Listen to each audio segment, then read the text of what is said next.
Classy on a Thursday. It's the Fast Lane on 101 ESPN. Kerry Davis, Andrew Marsh, I'm Anthony Stalter, Jamie Rivers off for the next couple of days ahead of the Blues taking on the Sabres, or as we call it here in the Fast Lane, the Buffalo Buffaloes, on Saturday. We've got a great show for you planned. Greg Amsinger drinking that Cardinals Kool-Aid. I think that's the only Kool-Aid Greg likes to drink. Yeah. We'll share what he had to say on the opening drive today on how many wins the Cardinals could get. Carey's already got the glasses out, so I agree with Greg. I don't know what he said. Do you want to put the glasses on first? I'm sorry. There we go. I agree with Greg. There we go. I don't know quite what he said. You will, though. All right. Mm-hmm. He's right. Yeah, so we got Chris Kerber, too, coming up. We'll talk a little Blues hockey with him. Pate, Cock Garbage, Sports Six-Pack, all that fun stuff. Jump into the Super Bowl at some point, too. But why don't we talk about one of Jamie Rivers', I don't know if it's fair to say it's his favorite player, but it's somebody that he's certainly campaigning for to become a St. Louis Cardinal. Regular listeners know that that's Trevor Bauer. Yeah. Trevor Bauer still does not have a baseball home. And somebody asked him on the old tweet machine if he would actually just say, hey, come to St. Louis and pitch alongside Sonny Gray. And Trevor Bauer said, I would love to be a Cardinal, but they haven't offered me a contract. Should they, Kerry Davis? You know, this is I am all for people getting opportunities, especially if the crimes that they are accused of, they're not convicted, they're not charged. And so he is in a situation, he's kind of in limbo. He's been accused of heinous things, right? And then if you're not convicted or you haven't actually been charged or convicted, gone to court, you didn't have to plead out, you didn't sit in a trial and were found guilty or not guilty. I find it difficult for a person who has not been convicted of anything to not have a job in the profession. He has a job, but not the profession and not the league that he chooses to be in or that he has been in and had success in. I think it's very difficult. Now, I do understand the mindset of people who say, well, what was he accused of? And that's terrible. I try not to get in people's bedrooms. You know, people do different things. And who am I to, I don't know. It's a very sensitive subject for a group for many people, because one side feels one way and the other side feels the other way. But I just feel if you were not convicted and you weren't charged, then you probably should be allowed to do your job. So does he still have other pending cases, though? Because there was the one there was the one that, Kerry, you're referencing, and then Matt Rocchio was talking about how there might be up to 7 more that have accused him of similar actions. I don't know. He'll never be a Cardinal. It's not going to happen. They're not going to extend him an offer. They're certainly desperate enough to need pitching. We can have 2 separate conversations here. Right. Trevor Bauer, the pitcher, sign him to a 1-year deal. If he winds up being a turd, have Lance Lynn smack him around a little bit. I know it's not necessarily appropriate given the whole situation here, but Lance Lynn can certainly keep him in line and see how it goes. But Trevor Bauer, everything he's been, that has been alleged against him, if he's still got some pending stuff out there, he'll never be a Cardinal. It's not going to happen. So he also said in the tweet, Sonny, referring to Sonny Gray, is one of my favorite guys in baseball. I wonder if the Cardinals, let's just say they're entertaining this idea, right? He mentioned that he would love to. I wonder if they go to Sonny Gray and they're like, hey, what are your thoughts on Trevor Bauer? Would this be a good fit? What do you think? I wonder if those discussions are being had. I think you do. I would answer it this way. One, I don't know. Obviously, I'm not privy to who the Cardinals are reaching out to, who they're pursuing, if they're having conversations like this. I think if you're John Mozeliak, you're the Cardinals, you should. You should leave no stone left unturned when it comes to building your roster. You have done nothing wrong to go to Sonny Gray and say, what sort of teammate is he? Does anybody else know Trevor Bauer? Can you tell me more? Because it's not just the allegations. He and Garrett Cole never got along at UCLA, and then Cole and him clearly haven't gotten along since then. Bauer has accused him of using the sticky icky when he got down to Houston. So there's that stuff. I know for a fact that Trevor Bauer is one of those guys that kind of rubs some teammates the wrong way because he's just. Yeah, he's kind of like a take it or leave it type. I'm going to say whatever I want. Some people find that endearing. Other people, feel like you're an Arizona Diamondback. I think he's a polarizing player and a person to have in a clubhouse. Do the Cardinals need pitching? Yep. Do they need it that bad? Do they need it that bad to take on Trevor Bauer and everything that comes with it? Probably not. There you go. No. I mean, I think that's what it boils down to. It's always, the media, the perception would not be good for the Cardinals if you had, despite what you're saying, and despite not being charged, not being found guilty or any of that, despite that, it's still, it's just, the look of it, I think, would not be what the Cardinals would go for. So the fact that we have these considerations and Trevor Bauer says, I haven't been reached out to by the Cardinals. Yeah, no bleep, Sherlock. We understand why. They understand why. They probably won't be.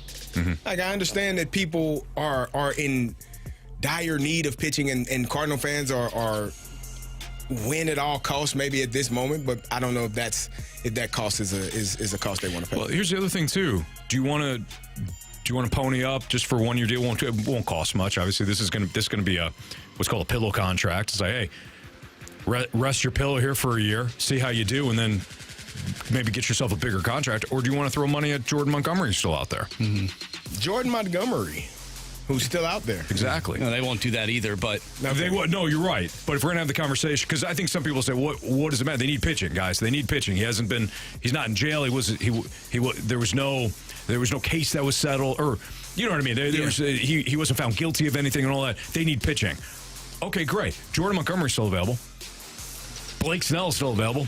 At a much higher price. Absolutely. Also, what does it say about your level of confidence? If you're John Mozeliak in the front office, what does it say about your level of confidence in this starting rotation if you're going out and signing a guy with all of these allegations that's he's being desperate on Twitter, saying, I would love for somebody to sign me, basically. I'll play for the league minimum. That's a bad look if that's the guy that you're going out to try and make your ball club better, right? You don't want to say if you sign him, that's basically saying we don't have confidence in what we have now because we need to go get this guy. That's how I look at it. Yeah, I could see it that way. I can see the perception being that, certainly. And not even he has all these allegations and stuff like that. I'm just talking about from a roster standpoint. Yeah. Would you say that for anybody else? Like if they were to sign Jordan Montgomery, would you say, hey, what does this say about the rest of the rotation? I don't think so. Okay. Yeah, because I wouldn't. I think the appropriate response, Bauer's different because of the allegations, but I think the appropriate response if they were to go out and get Montgomery, or hell, let's just get real nasty on a Thursday. They get Montgomery and Snell, right? Never going to happen. Pipe dream. They're not going to spend that money. But, yeah, both those guys. So, what does it say about the rest of the guys in rotation? It says that they're trying to improve it at all cost, at any point. Those guys are available. They met their asking price. Let's go. Well, I think that should be the mindset no matter what. But they don't feel. The fact that they're you can name any pitcher left on the open market. He's not coming to St. Louis. In terms of a starting pitcher, those names, no, because they feel like they're done. Right. Otherwise, they probably would be moving towards Jordan Montgomery, who they already have history with. Mm-hmm. I just don't think that Trevor Bauer aside, I don't think that it matters who it is. I don't think they're looking for another starting pitcher. I think they feel comfortable and confident with the three that they got, the three that they told us they would get. Yeah. Interesting text from the 314. Look at it in a different/positive spin. The old school St. Louis Cardinals in the Cardinal way turned a troubled pitcher around and brought him back to the majors. If you think all athletes are good people, you are sorely mistaken. First of all, you should be working for some team somewhere because that was outstanding spin. That was great spin rate. Yeah. This is what happens when we start to have conversations like this. People dig in their heels and say, well, you think everybody else is perfect. No, of course not. Because we're talking about human beings. Right. Human beings make mistakes.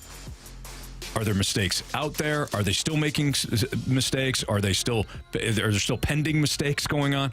It's a different conversation when you know what somebody's being accused of, or what apparently 7 other people are alleging. Right. So no, I don't think that all athletes in every sport or Major League Baseball, everybody's perfect and perfect role models. No, that's not the conversation. It's, should you sign this guy, knowing what we know, and knowing what we know not only about him but the Cardinals? It all boils down to risk versus reward. Is the risk worth the reward, the potential reward? Because it's not a guarantee that he's going to be dominant. He's going to be an ace, or there is no guarantee. So is the risk of that worth the potential reward of it? Somebody might say after listening to you say that, CD, well, what's the difference? For 1 year, he could work out. If he winds up being great, whatever. But here's the thing that you have to consider too. It's not just what he does on the field, because as soon as you bring him in, he's not the only one being asked questions about his past. Everyone. Ollie is being asked consistently about Trevor Bauer, Lance Lynn, and Miles Michaelis, and Nolan Arenado and Paul Goldschmidt. And those guys are professionals. They can handle that line of questioning, but you're coming off one of the worst seasons in Cardinals baseball, in the history of Cardinals baseball. Do you want to have that come in for 1 year when you've been trying to work on improving the clubhouse? Yeah, you bring him in, it sort of cancels out Matt Carpenter. That's a good point. Maybe you brought Matt Carpenter in, though, to bring in Bauer. Maybe. Here's the thing. I mean, if you were to do it, I didn't believe that one bit. Our attention span is so short. We would be talking about it for 2 weeks, and then we would be on to something else. They'd still be answering Trevor Bauer questions. Nah, after 2 months in. Nah, I doubt it.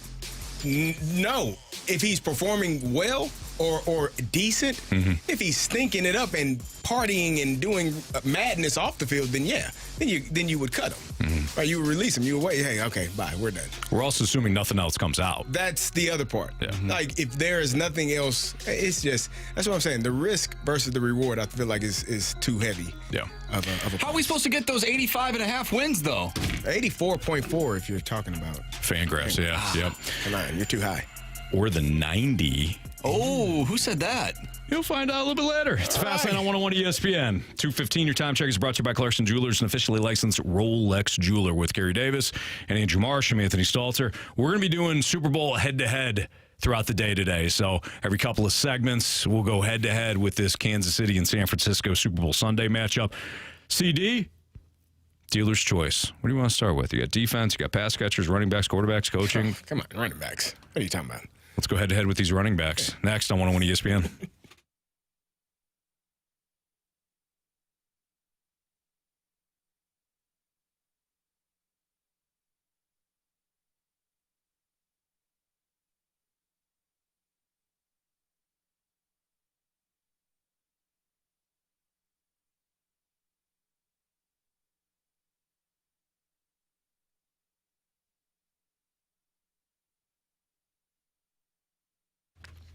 When it comes to the Missouri Athletic Club, I love going down to the West Clubhouse and get my workout in. And a lot of times I'll shower up, or I'll sit in the steam a little bit before showering up, and then go up to the business center, get my work done, prep for the show, maybe chat with a couple of club members, seeing how their day is going, and then I head right down to the station. I use the Missouri Athletic Club as part of my daily routine. When it comes to the weekends, love taking advantage of some of the events. They always have at least one thing for the families to do each and every month, and we love participating. Whether it's Mother's Day brunches or Father's Day brunches or various holiday stuff, they've got it going on at the Missouri Athletic Club. That's Miami C.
Bowl Sunday this weekend. We will have the game for you.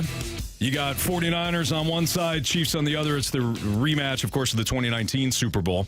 And we're going head-to-head with certain matchups. Now, we can do this in a couple of ways. We can kind of look at the running back CD on both sides, but we can also kind of look at the run defense on both sides and how they stack up. There's really...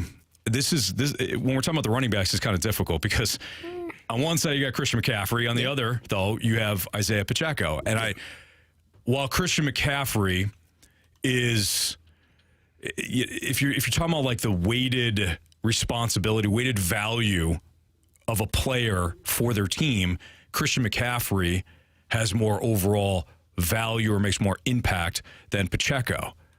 But I would argue too that Pacheco, given his role this postseason and how they're just letting him roll, knowing that you don't have Tyreek Hill and you don't have all these other weapons, you've got Rashee Rice and you've got Travis Kelce.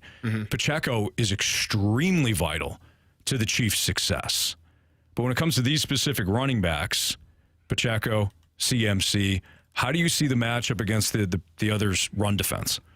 Well, I see, Kansas City. Is Willie Gay playing or is he out still? He hurt his neck. He didn't play in the AFC. He didn't play in the AFC title game. I know he was injured with his neck. Missing a linebacker obviously is critical when you're run defense. But I think that Christian McCaffrey is the ultimate. He's like the ultimate football player. He can do everything you want a football player to do, and so he is and do it at an elite level. He catches the ball really well. He pass blocks really well. Obviously, he runs the ball really well. So I think when you're looking at San Francisco and what they can do to any team, including the Kansas City Chiefs, is if they're able to utilize Christian McCaffrey in the run game and the pass game, he can be a complete disadvantage against anyone that they're facing. I like what he does. He probably is the one player that if he gets going, can be a problematic for the Kansas City Chiefs, because what it does is it eats up the clock. He's picking up first downs. You're keeping the best player on the field on the sideline in Patrick Mahomes. So what Kansas City has to do is get off the field and not allow Christian McCaffrey to have a day.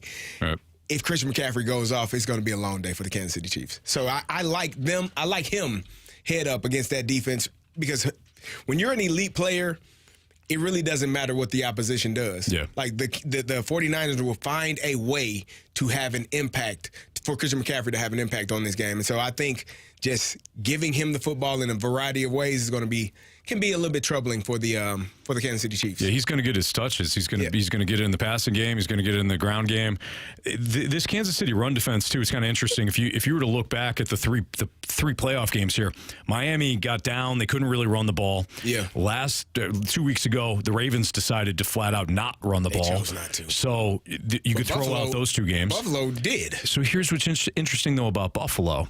If you look at Buffalo, because I had the same response, I'm like, well, Buffalo was able to move the ball on the ground. No, Josh Allen was able to move the ball on the ground. Josh Allen rushed 12 times for 72 yards and had 2 touchdowns. And when he took off, he did it at 6.0 yards per rush clip. James Cook had 18 carries for 61. That's only 3.4 yards per carry. Yeah, but it's the number of carries and it's the total. Obviously, you really can't account for a quarterback scrambling, because unless it's a called run, it's different. But when it's a scramble, you can pick up 40 yards and before anybody even gets close to the quarterback. So that makes it a little bit difficult. Josh Allen had a couple of those big runs in that game.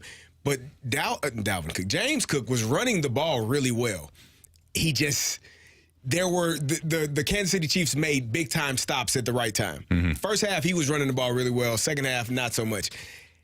If you are the 49ers, you have to run the football successfully against this team. Like I said, it eats up clock, and it keeps the best player on the field on the sideline watching the game and not as engaged. So that's their best recipe, in my opinion. And they got one of the best guys in the world doing it. He was the league's leading rusher. Some people, he's an MVP finalist for the league this year. He did a fantastic job. If you are the Kansas City Chiefs, you got to get him on the ground, and you got to get them behind the chains. He cannot, the 49ers can't have 2nd and 3.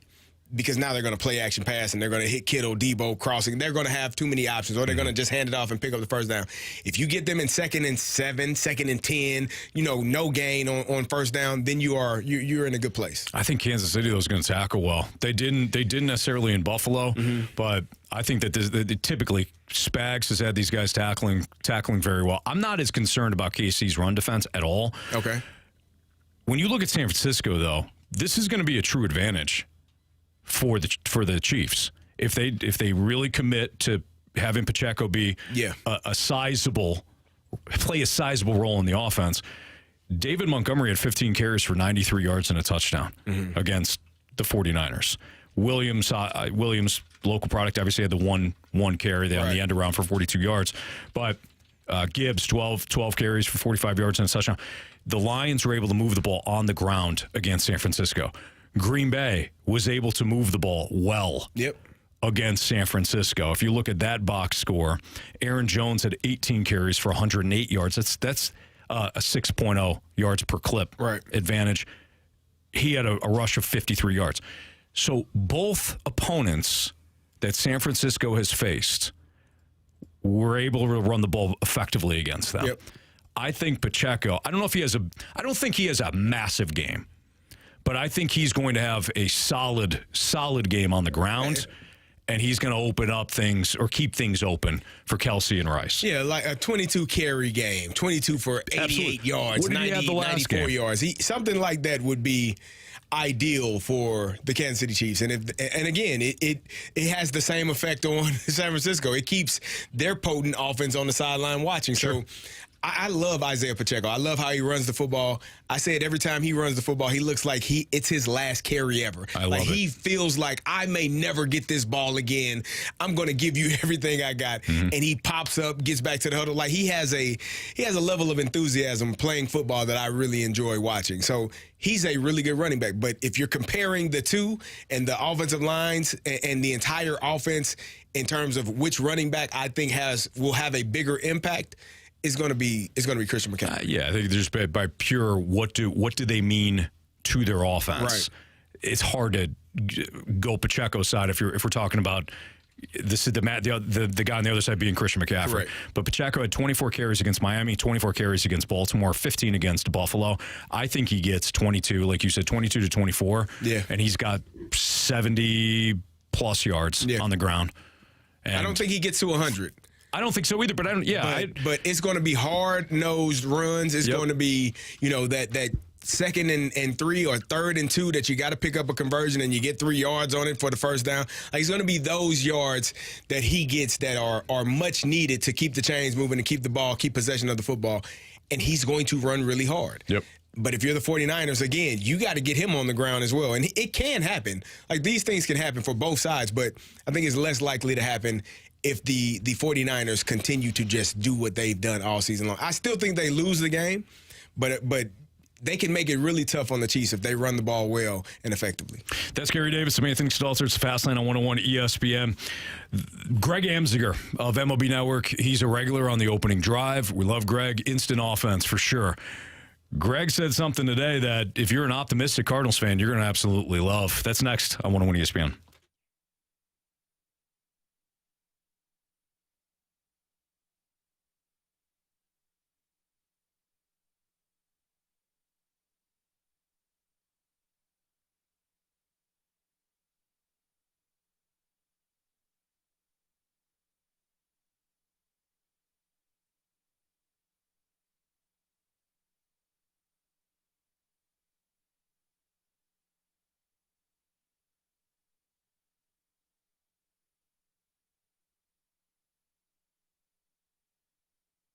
If you're tired of looking at your current bathroom and it's outdated, or maybe it's the kitchen that's outdated, why don't you give my friends at Mosby Building Arts a call? Because when it comes to Mosby, they do it right. And when I say when they do it right, I mean they do everything right. I was down at Mosby yesterday, and I've interacted with Mosby before. We've had them over to the house. We've had them take a look at our master bathroom, looking at certain projects that we have going on. So I was already familiar with Mosby, but actually going down to Mosby's headquarters and taking a look at just the building that they operate in, you should see this place. You see how many people are in it, how many people are working, and the thing that I love the most about Mosby is they will have projects going on, but they won't start your project until they have all the materials and all the people ready to go.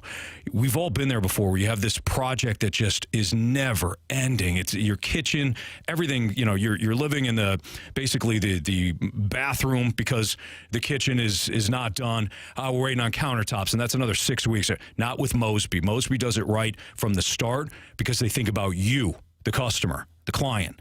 And they want you to feel great about the process, not just at the end of your project, but throughout.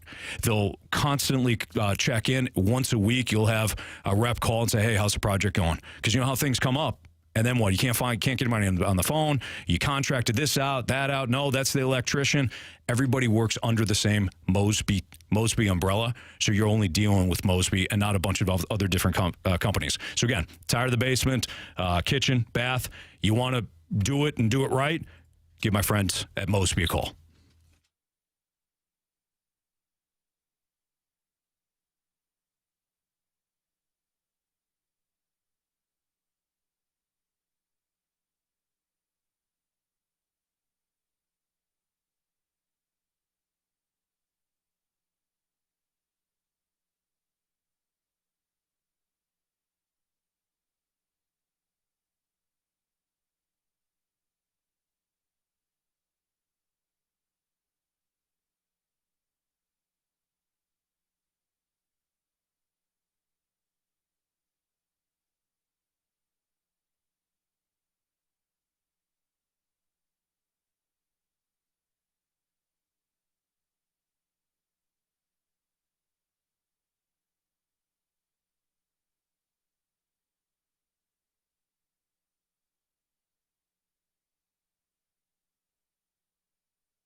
I'm Andrew Marsh. It's time for a SportsCenter update driven by Johnny Londoff Chevrolet and Johnny Londoff Autoplex. We just got done talking about the Super Bowl. We'll do our head-to-head matchups throughout the day. The Super Bowl will be right here on 101 ESPN. You can listen to it at 4 o'clock on Sunday. But before we get to Super Bowl 58, we have Blues hockey for you this weekend, Saturday and Sunday. The Blues are taking on the Sabres on Saturday with the pregame starting at 11, puck drop at 12, and then same time on Sunday. This time, they'll go up against the Montreal Canadiens. Once again, pregame 11, puck drop at 12 on both Saturday and Sunday. You can listen to that right here on 101 ESPN. We'll talk with voice of the Blues right here on the Blues Radio Network, Chris Kerber at 3:15, so stay tuned for that as well. I'm Andrew Marsh, and the SportsCenter update is driven by Johnny Londoff. Find new roads and shop 24/7 at Londoff.com and LondoffAutoplex.com. Are you kidding me? Don't pull over. You're in.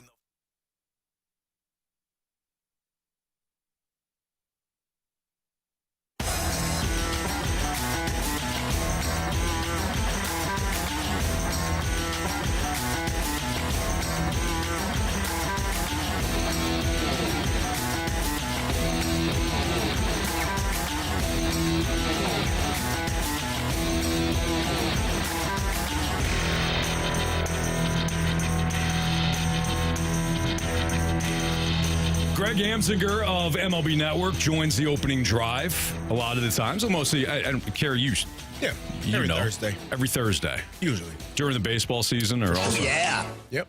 Kool-Aid Man says, yeah. Greg Amsinger earlier today on the opening drive, when asked about the PECOTA projections for the Cardinals, and Bill PECOTA, has the Cardinals at 85.5 wins. Greg, do you think that's attainable?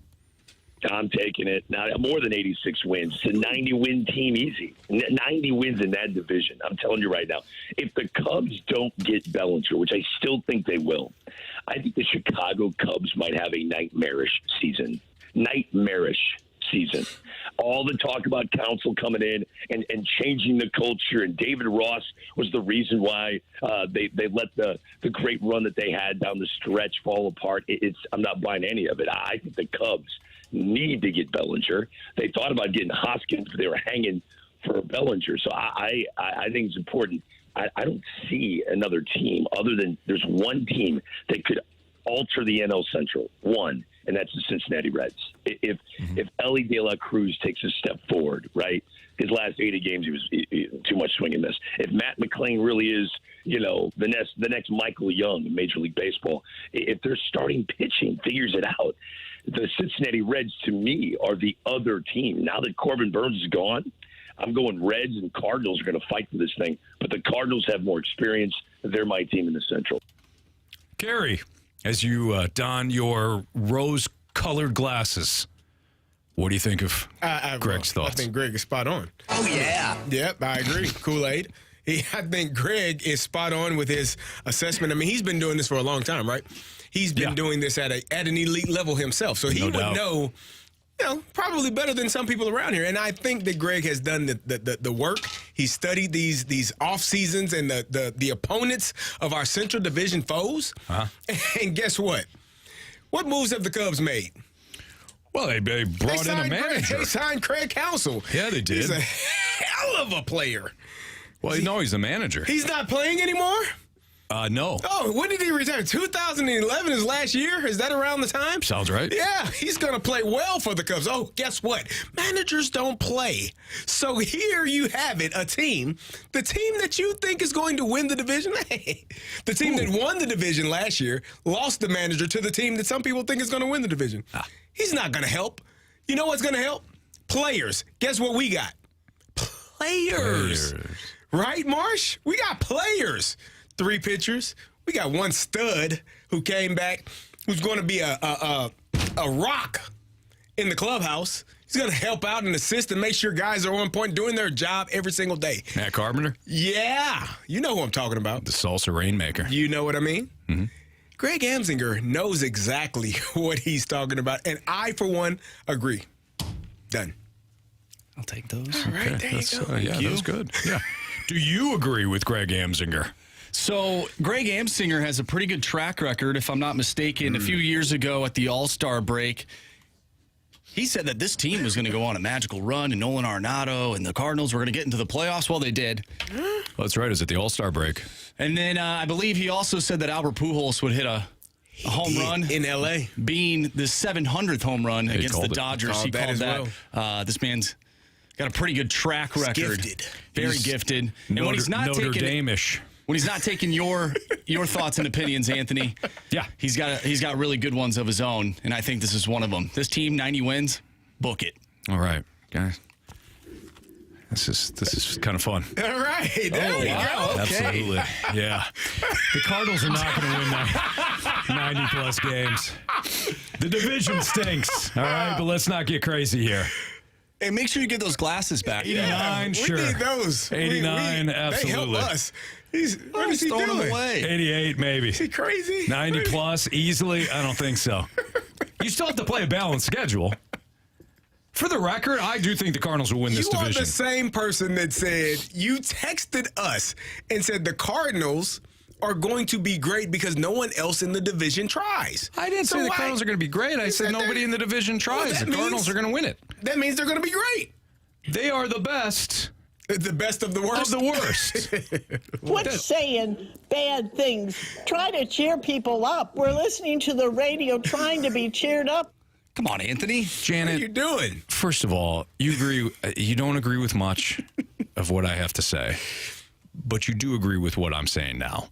This team is fine, and the division is terrible, and they have benefited from playing in said terrible division for a while. And it is masked the vision. It has distorted the vision of the front office and everybody else into thinking that all they have to do is enough to win a bad division, and who knows? And because 06 happened and 11 happened, they think 24 is going to happen. Okay? Anthony, who cares what you think? Janet, nobody. Absolutely nobody. We are.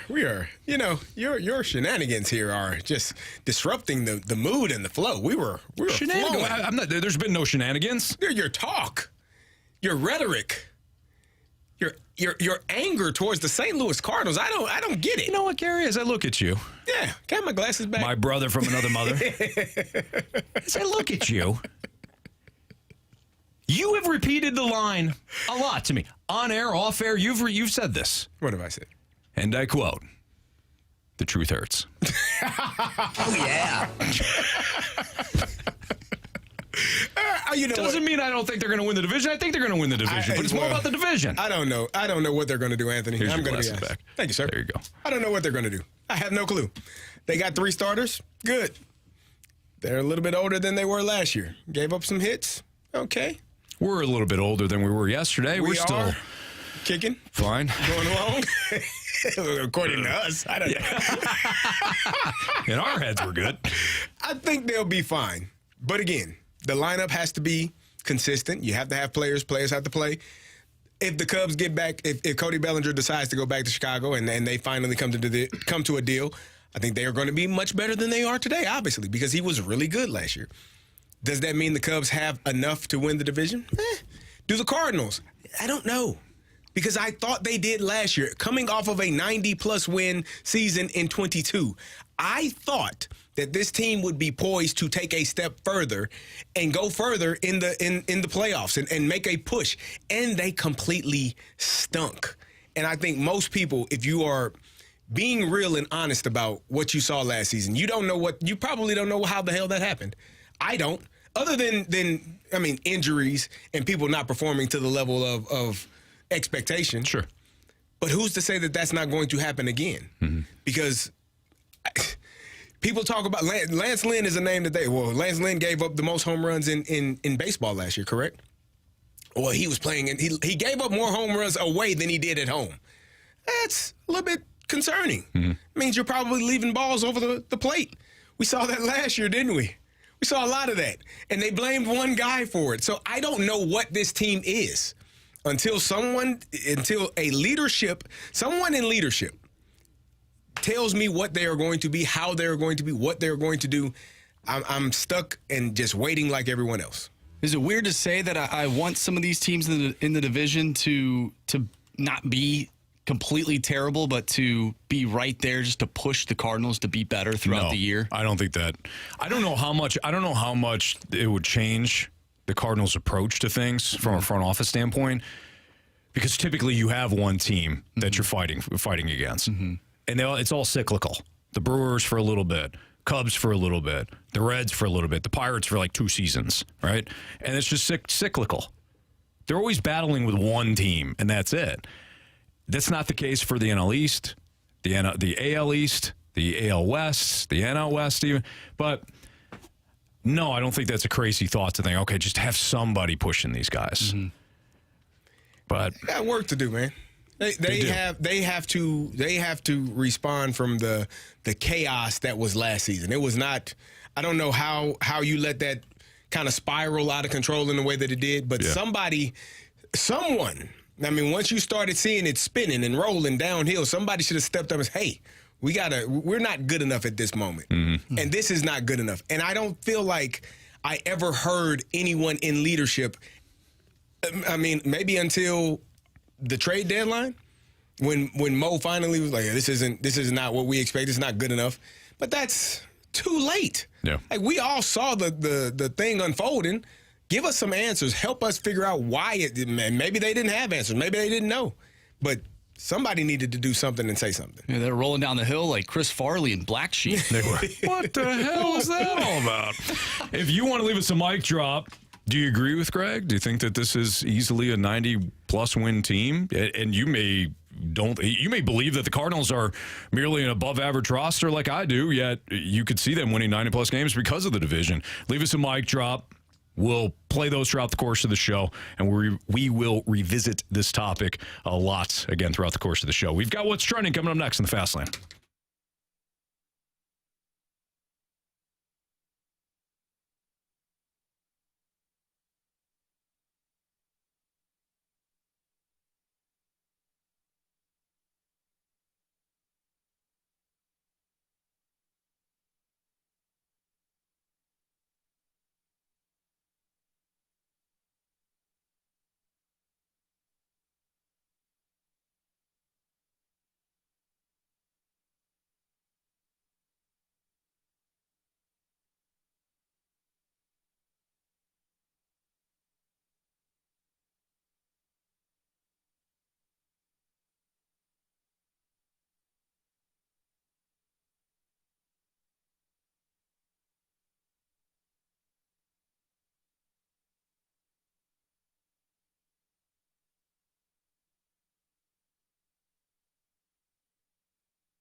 Time to find out what's going on in the sports world with What's Trending Now. Brought to you by Goodwill. Donate a car and get tickets to the St. Louis Cardinals.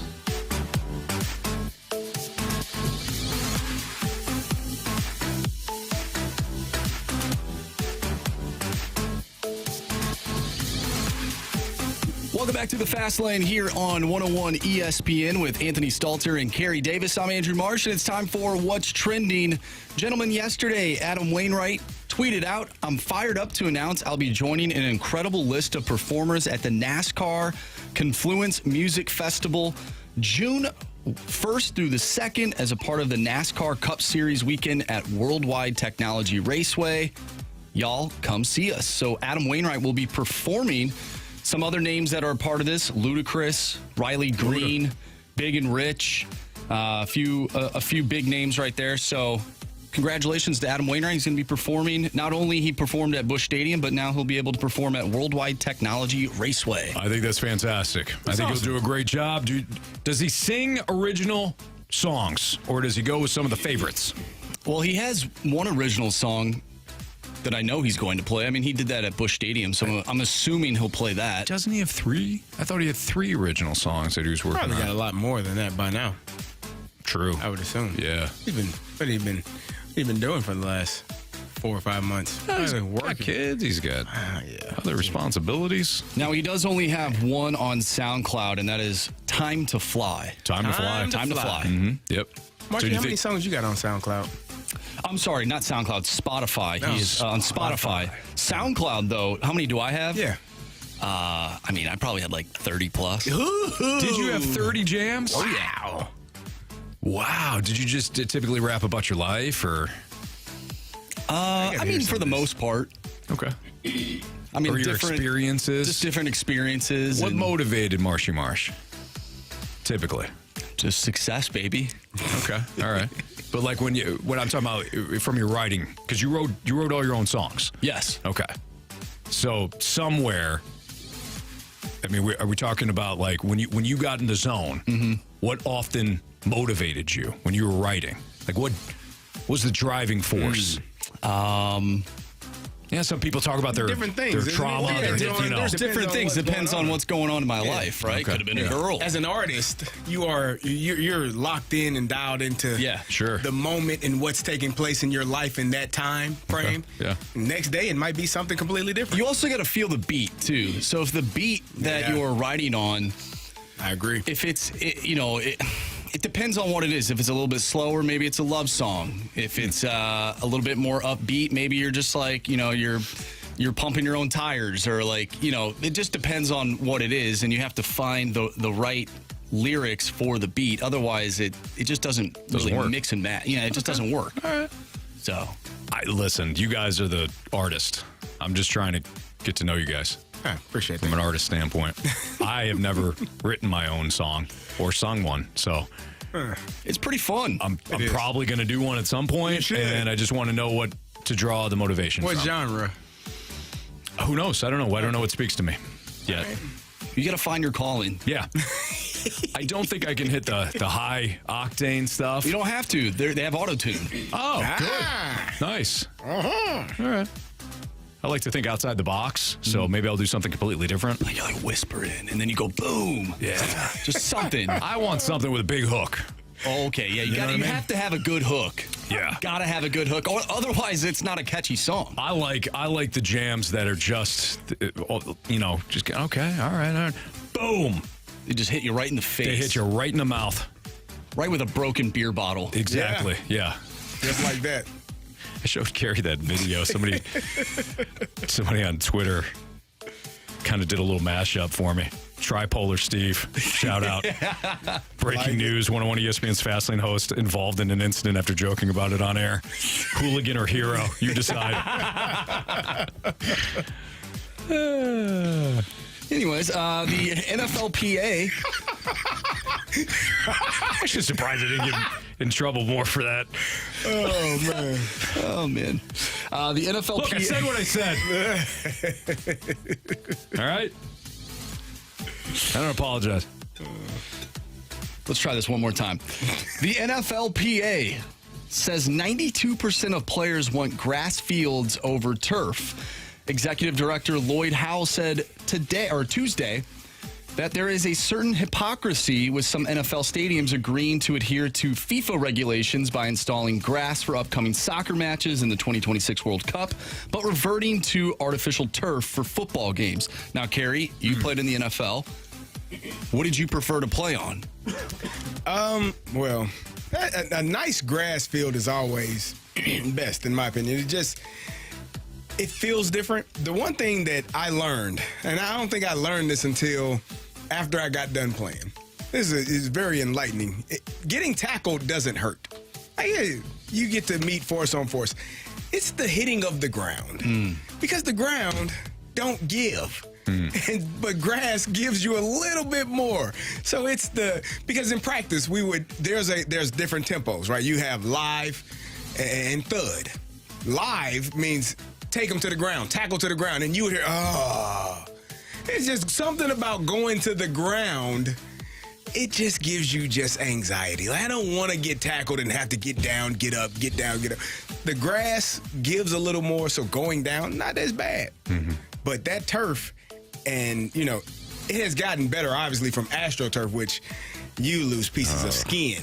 Like, whole. That's just carpet. Forearms, over concrete. Right. Yeah. Is that why you see guys with, like, what would you call it, tape? The tape, yeah. Because even that turf, it's not as bad.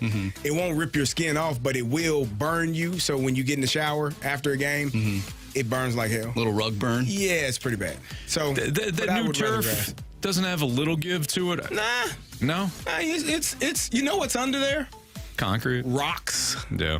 And then a layer of a rug, and then the turf.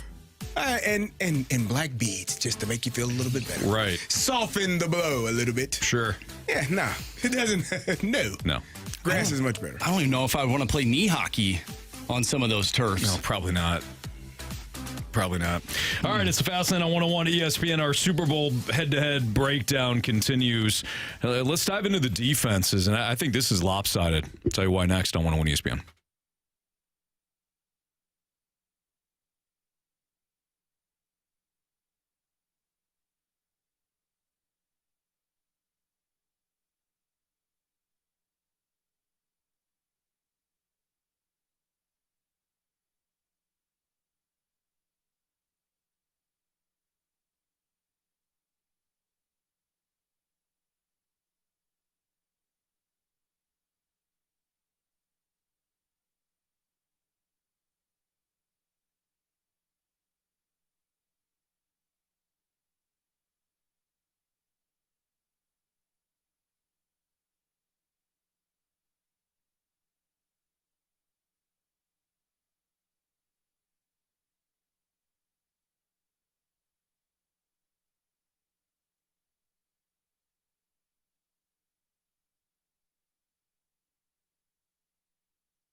.302, your time check is brought to you by Clarkson Jewelers, an officially licensed Rolex jeweler. Sometimes you say something right before the mic goes on, and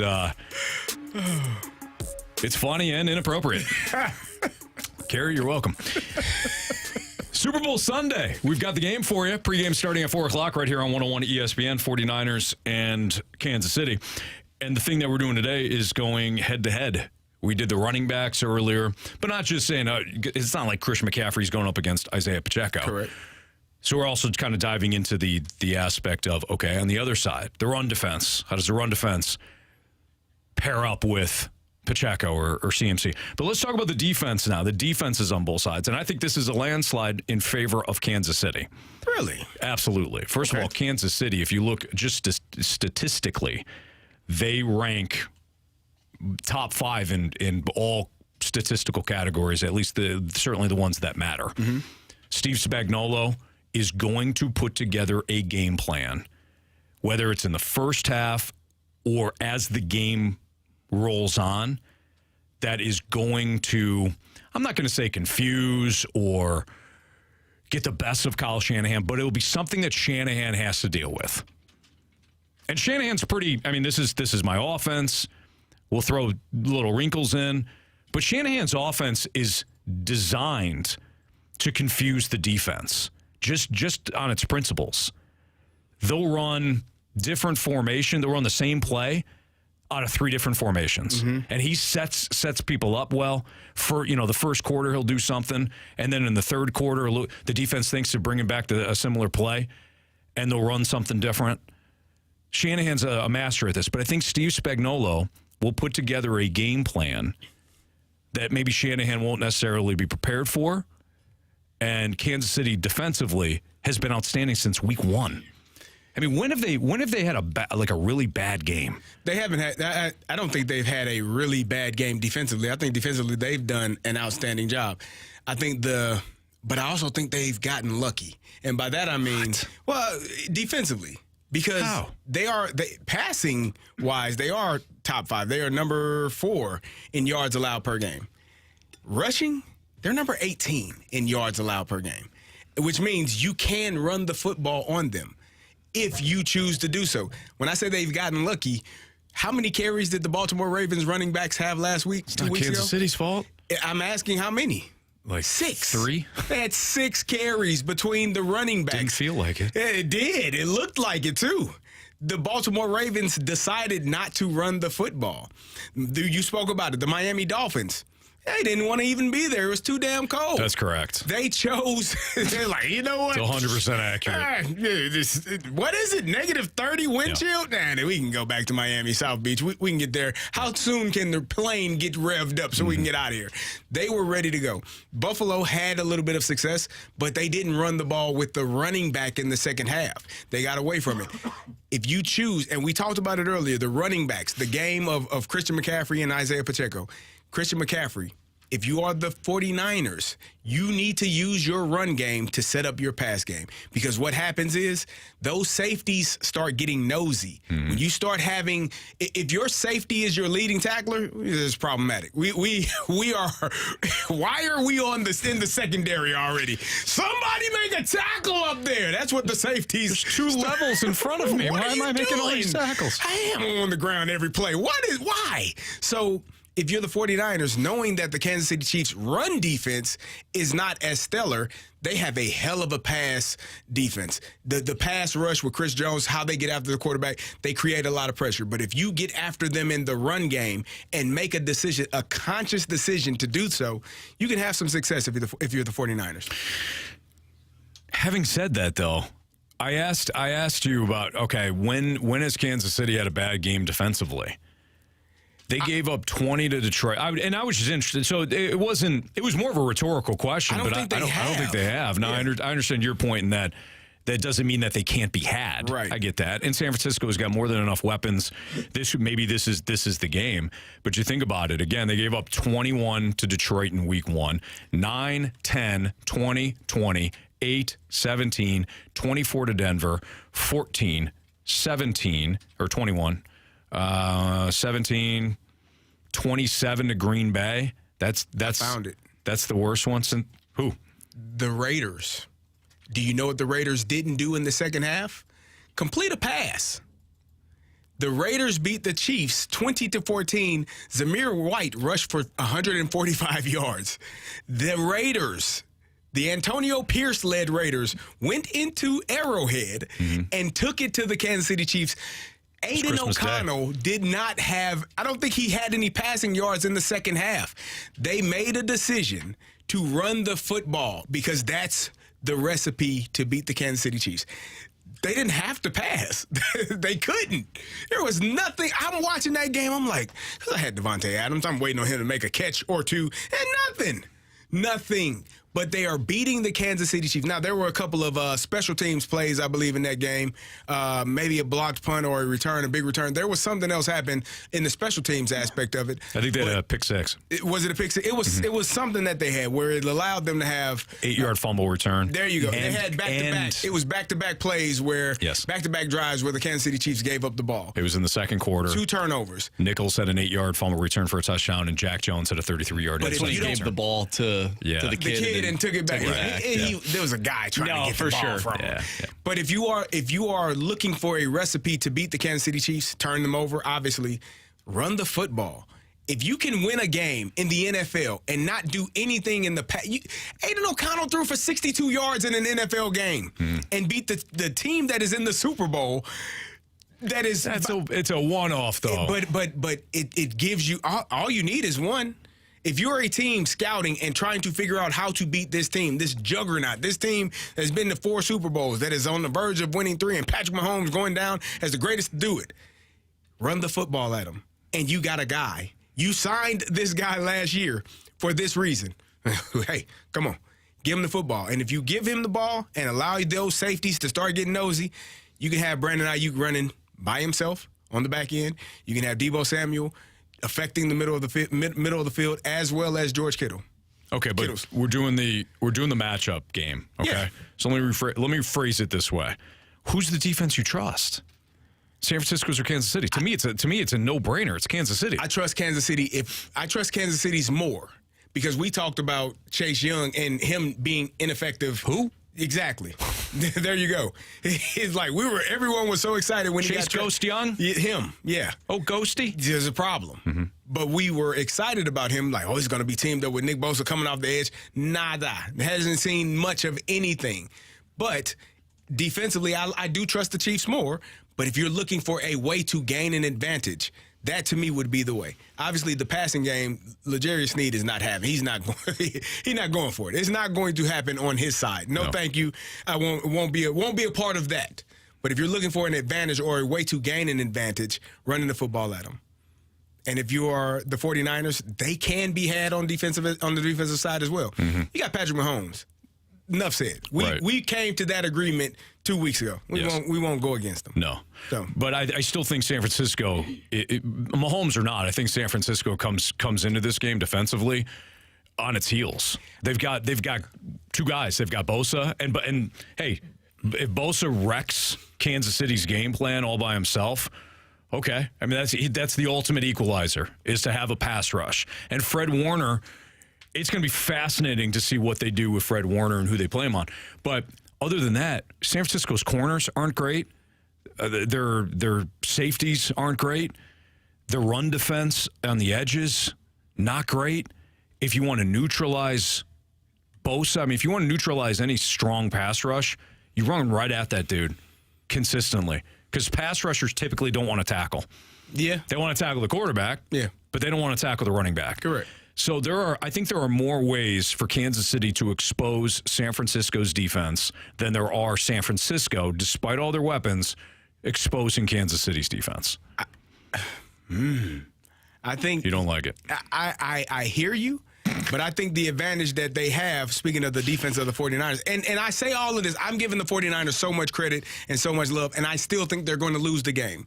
But I think the advantage that they have is they do have two linebackers that can run with the tight end that you don't think is a tight end in Travis Kelce. They got Greenlaw and they got Fred Warner. No, he's a receiver. He's lined up as a tight end, Anthony. He's paid like a tight end. Well, there you go. I'm sure if he could get paid as a wide receiver, he would call himself a wide receiver, but he doesn't. So they got two guys that can run with that guy, which is a problem for a team in the Kansas City Chiefs that don't have many other targets other than Rashee Rice that they trust. You got Travis Kelce and you got Rashee Rice, and you got linebackers that can cover or run with Travis Kelce if need be. So I think that presents a little bit of a mismatch or a disadvantage for the Kansas City Chiefs. I actually like the two guys they have now. Rice now, because Rice has played a full season. He's basically not a rookie anymore. Correct. He's played his regular season games. He's played now 3 playoff games. Rashee Rice is essentially, in his second year now. So I like what they have now in Rice and Kelce and Pacheco more so than I liked what they had a year ago when it was Kelce, Juju Smith-Schuster, Kadarius Toney, Sky Moore, who's basically Kadarius Toney. I like this group better than the skill set players that won the Super Bowl last year and hung 30-some-odd points on Philadelphia's defense. I would rather have Rice, Kelce, Pacheco now than Juju Smith-Schuster, Kelce, and Pacheco as a rookie or whatever. I can agree with that. I think if you're still looking at it, I still think the 49ers have what is required to make it uncomfortable for Patrick Mahomes. Now, what you're going to have to create pressure up the middle and not allow him to escape on the outside. Chase Young, you need to come on out of witness protection. You can play. People want to see you play. Come on, big fella, make a play. Like, you're paid to do so. You got to make a play. And if you are creating, because Joey Bosa is going to create pressure on one side. Yeah. So you got to be able to be there to impact the play and get Patrick Mahomes on the ground when the opportunity presents itself. That's Kerry Davis. And by the way, I agree. You played in the NFL, Super Bowl champ. You're always right, I my man. Joey, I meant Nick Bosa. Yeah, we get it. Who's better than Joey Bosa? And quite frankly, Nick is better than Joey. And Joey's a good player, but I think Nick is a little bit better. Absolutely. All right, it's Fastlane on 101 ESPN. Kerry Davis, Anthony Stalter. We asked for your mic drops when it comes to the Cardinals and Greg Amziger and the comments that Greg made today about, Cardinals should win the NL Central. Cardinals are they're a 90-win team. In fact, they might be more than a 90-win team. We'll get to that, your mic drops, in a little bit. But we got to get to Chris Kerber, our play-by-play man for the Blues. We'll talk about him, about the second half next on 101 ESPN.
by the families that live them with commentary from experts. Visit adoptuskids.org/podcast or subscribe to Navigating Adoption presented by Adopt US Kids. Brought to you by the U.S. Department of Health and Human Services Administration for Children and Families and the Ad Council.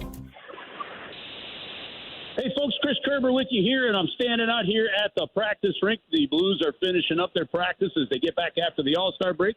You can hear the pucks banging around, and you know what? In the hockey rink, it's freaking cold. You know what should not be cold? Your house in the winter. And if your house is too cold and the furnace isn't working right, call the folks at Classic Air Care. They're going to come over right away. They've got online scheduling. They will make it fit your schedule, but they know the importance of getting your house back and warm in the wintertime. If your furnace is sputtering or if you need a new furnace, they've got the inventory to get one right away for you and get it installed as quickly as they possibly can. It's Classic Air Care. They've got a fantastic Google rating. You can check out all the great reviews as well. Well, if it's cold and you need some work done right away, don't hesitate. Check them out at classicaircare.com, schedule online, or give them a call. There's no reason to live in a hockey rink. We should only go to the rink for the cold when it's fun. To get that house warmed up and call Classic Air Care.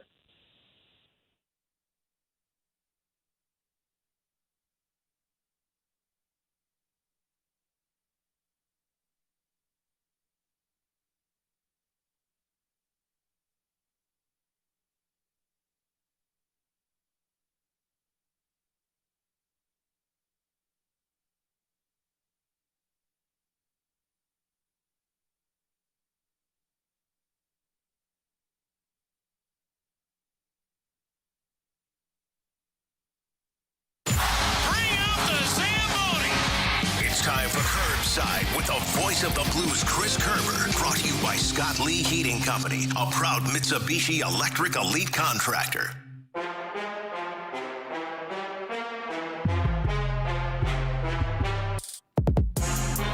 Well, we still have another 2 days before the Blues get back into action, but they will take on the Buffalo Buffaloes on Saturday. Pre-game starting right here on 101 ESPN, your home of the Blues and the Blues Radio Network at 11 a.m. You'll hear Alex Ferrario. You'll hear Joe Vitale. And, of course, you'll hear our next guest, Chris Kerber, play-by-play man who joins us via the 101 ESPN Celebrity Line. Kerbs, you enjoying the week off? It has been a good week. It's great to be back at the rink, and the guys skating around and had a great practice today. It started at 2 o'clock, so just left that. Now, Anthony, if I'm not mistaken, there's still a minor league team in Buffalo that is called the Bisons. So they would officially be the Buffalo Buffaloes, right? They probably would, yeah. Did you ever hear Dunk call them the Buffalo Buffaloes? No. Yeah, he did that during an interview with JR. We had JR on yesterday, and we kind of relived the moment. But, yeah, it was Dunk, and then Dunk halfway through goes, did I just call them the Buffaloes? And it's just the perfect Dunk way, so we always call them the Buffalo Buffaloes. I wonder what I don't know. And maybe actually, I know I would think this stuff is interesting if I actually dig a little bit deeper into it. Sure. Right? But I don't know if the saber has anything to do with the city of Buffalo. Yeah, I don't know. You know, I know now maybe, you used to kill buffaloes with a saber, right? So maybe that's it. But, I don't know. If people rode buffaloes, did you ride a buffalo with it? I don't know. I don't think the sabers came about there. Yeah. Kerbs, let me say this. This sort of thing is perfect for one man, and that's you, Chris Kerber, because you find these interesting nuggets that you bring to us. So go ahead, dive into it, nerd out if you want to, and then bring us back the information on the saber, all right? Well, you know what? To that point, and I appreciate that, because I do like it when my head bounces around different things and all that. But, I was talking to BK and Tanner yesterday doing the head, and I went into the Negro Leagues baseball museum yesterday in Kansas City, and they had this whole display of baseballs signed by former Negro League players. And it was and it's just one or two guys on each baseball. And it's honestly, you're looking at these 400 baseballs, you're like, holy smokes, this is freaking awesome. And on the glass, it says, Geddy Lee Collection. And I'm sitting there going, okay, I know that's the Rush singer, but is there a brand name? Is there something I missed? Well, it turns out, we find out through a listener and all that Geddy Lee was so struck by the Negro Leagues Baseball Museum that he just happened to come across this collection that somebody was selling. he immediately bought it and donated it to the Negro Leagues Museum. So those are cool little nuggets like that I enjoy learning. Absolutely. Well, Curbs, I want to know what your impression or what your thoughts are on the Winter Classic at Wrigley Field for 2025 with the Blues playing in it. Yeah, this is kind of cool, and I think you got to stand up and applaud Blues fans, and especially for this. Now, first off, and as well, St. Louis Blues ownership and leadership, because the commitment ever since Tom Stillman and his group took over, and what they've done under this this leadership group with Doug Armstrong ahead of hockey ops and Chris Zimmerman ahead of business ops, it's really spectacular. Because prior to that, I don't think there was a hope that you were going to have a Winter Classic at Busch Stadium, and I think it would have been an offshoot for the St. Louis Blues to play in one, the way things were going there, and the way the Blues fans watch and listen to the games, the way they're still selling that building out, even though the team's in transition and yet still in a playoff spot, they deserve a ton of credit. So for the National Hockey League to decide to put their second Winter Classic back in Wrigley Field, they haven't had one there since 2009, to have it be the rivalry of Blues Blackhawks, to have it be the potential of Bedard and Snuggerud and Kyrou and Thomas and some real good young stars in the game, I think it's awesome. And and I had a chance. I was so fortunate in 2006 to do a Cardinals Cubs game with John Rooney up there for the Cardinals radio network, and now to be able to go there and do a hockey game is really cool as well. So I'm excited for it. And guys, I'm telling you, the best part about the Winter Classic sometimes it's when it's not in your own town, because the amount of work that comes along with doing that, one, it's exciting and it's great. But now you just get to show up and really have the fun with it. And it's so this one's going to be a lot of fun, and I hope fans are excited. Yeah, no kidding. That's a good point. Chris Kerber joining us right now on the Fast Lane on 101 ESPN. Curbs, you're not just a Blues fan and somebody who calls the games. You're also a hockey fan. Is there a location that they have not done yet for the Winter Classic that you would love to see the NHL use? Ooh, yeah, that's a great question. And you can think through it. I put you on a spot, but there's a couple spots. No, because I mean, look, they've had what, 15 or 16 of them now.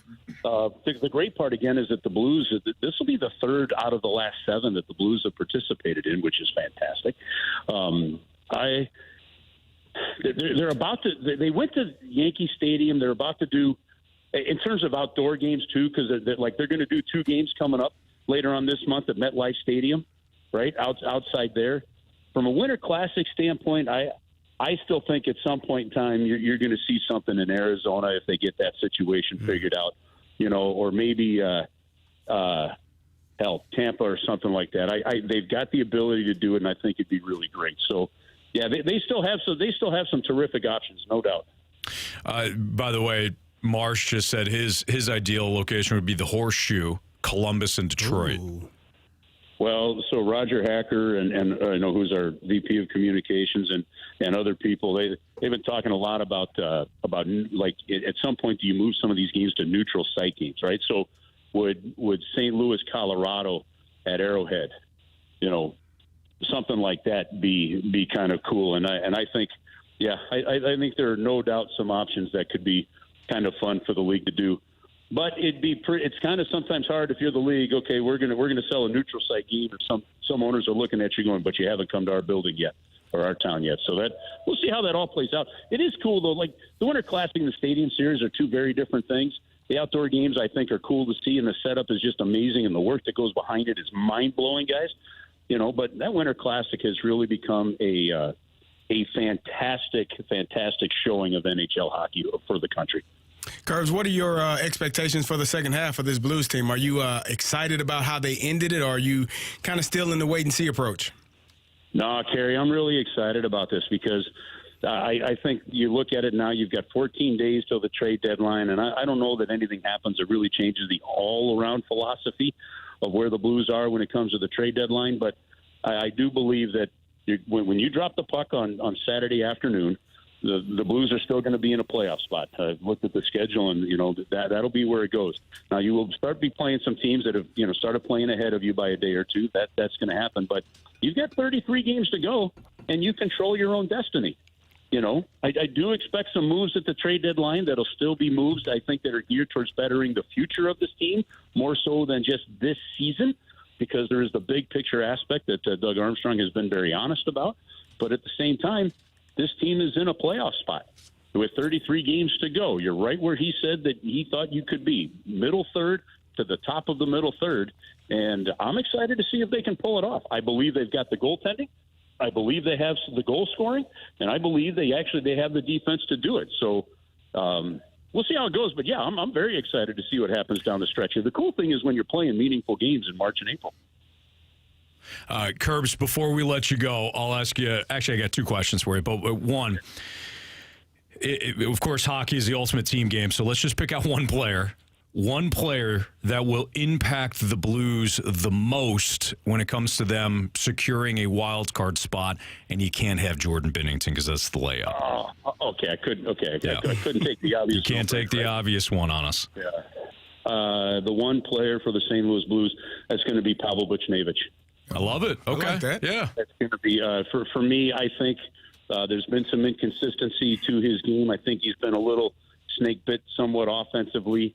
But I think he's such a terrific player that for me, if he gets hot for the Blues, he could have a hell of an impact on this run without a doubt. I like that. And the second one, what do you got? Niners, Chiefs.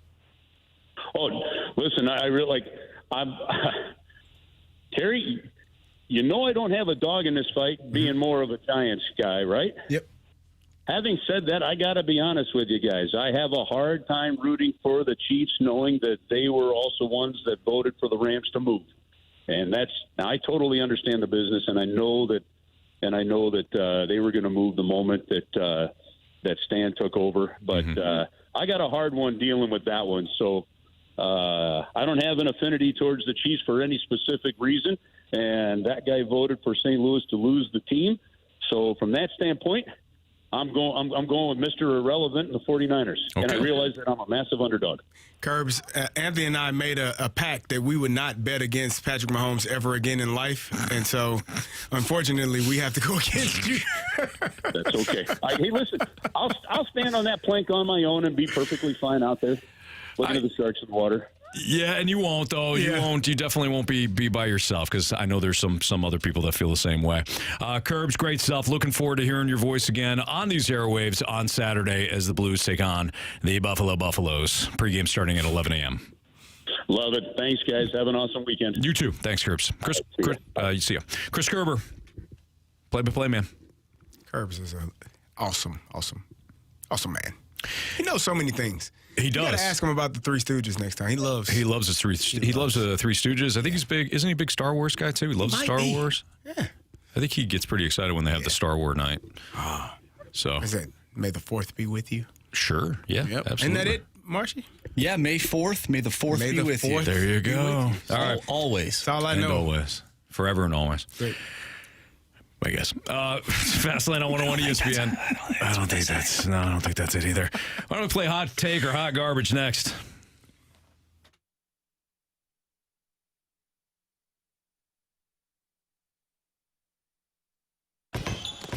We've got your chance to win a pair of passes to the 2024 State Farm Missouri Valley Conference Men's Basketball Tournament, hitting the court at Enterprise Center March 7th through March 10th. March begins here with the Arch Madness of the annual MVC Tournament, celebrating 30 years at Enterprise Center. All session and single session tickets are on sale now. Get all the details and get entered to win those free tickets for Arch Madness right now, either at 101ESPN.com or on your 101 mobile app.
101 ESPN Sports Center.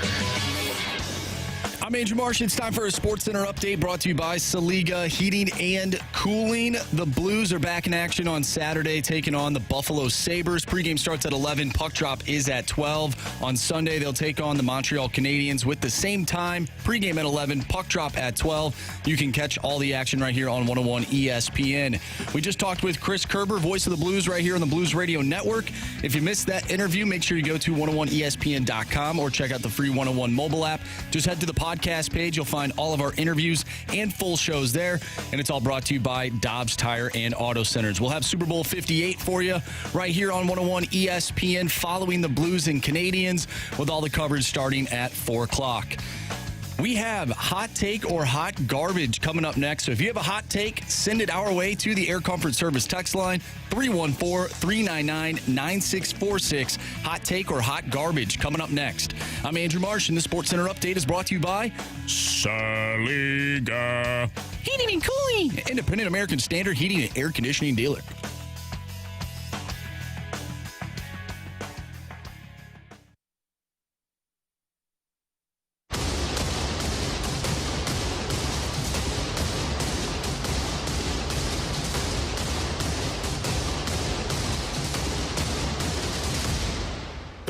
Hot Take. Let's play Hot Take or Hot Garbage here in the Fast Lane on 101 ESPN. You can text in 314-399-9646, the Air Comfort Service text line. Any Hot Take or Hot Garbage you have, or a hot take statement, and we'll decide whether or not we agree that it's a hot take. Go ahead, Marsh. All right, from the 217, Hot Take or Hot Garbage. The Oakland Athletics will be sold before the end of the season. I think that's hard garbage. I agree. And that's, well, I always feel like that's too harsh to say because I understand where you're coming from.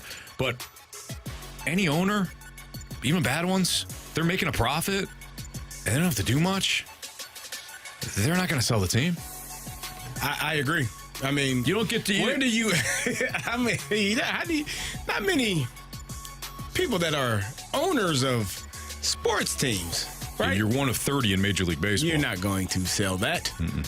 And the good old Major League Baseball ain't going to take it from you. Are they? No. Apparently not. No. But are they almost in a place where they don't have a home? Because Vegas, the mayor, didn't she say, like, yeah, get off our lawn. No, make a decision. Make a decision already, would you?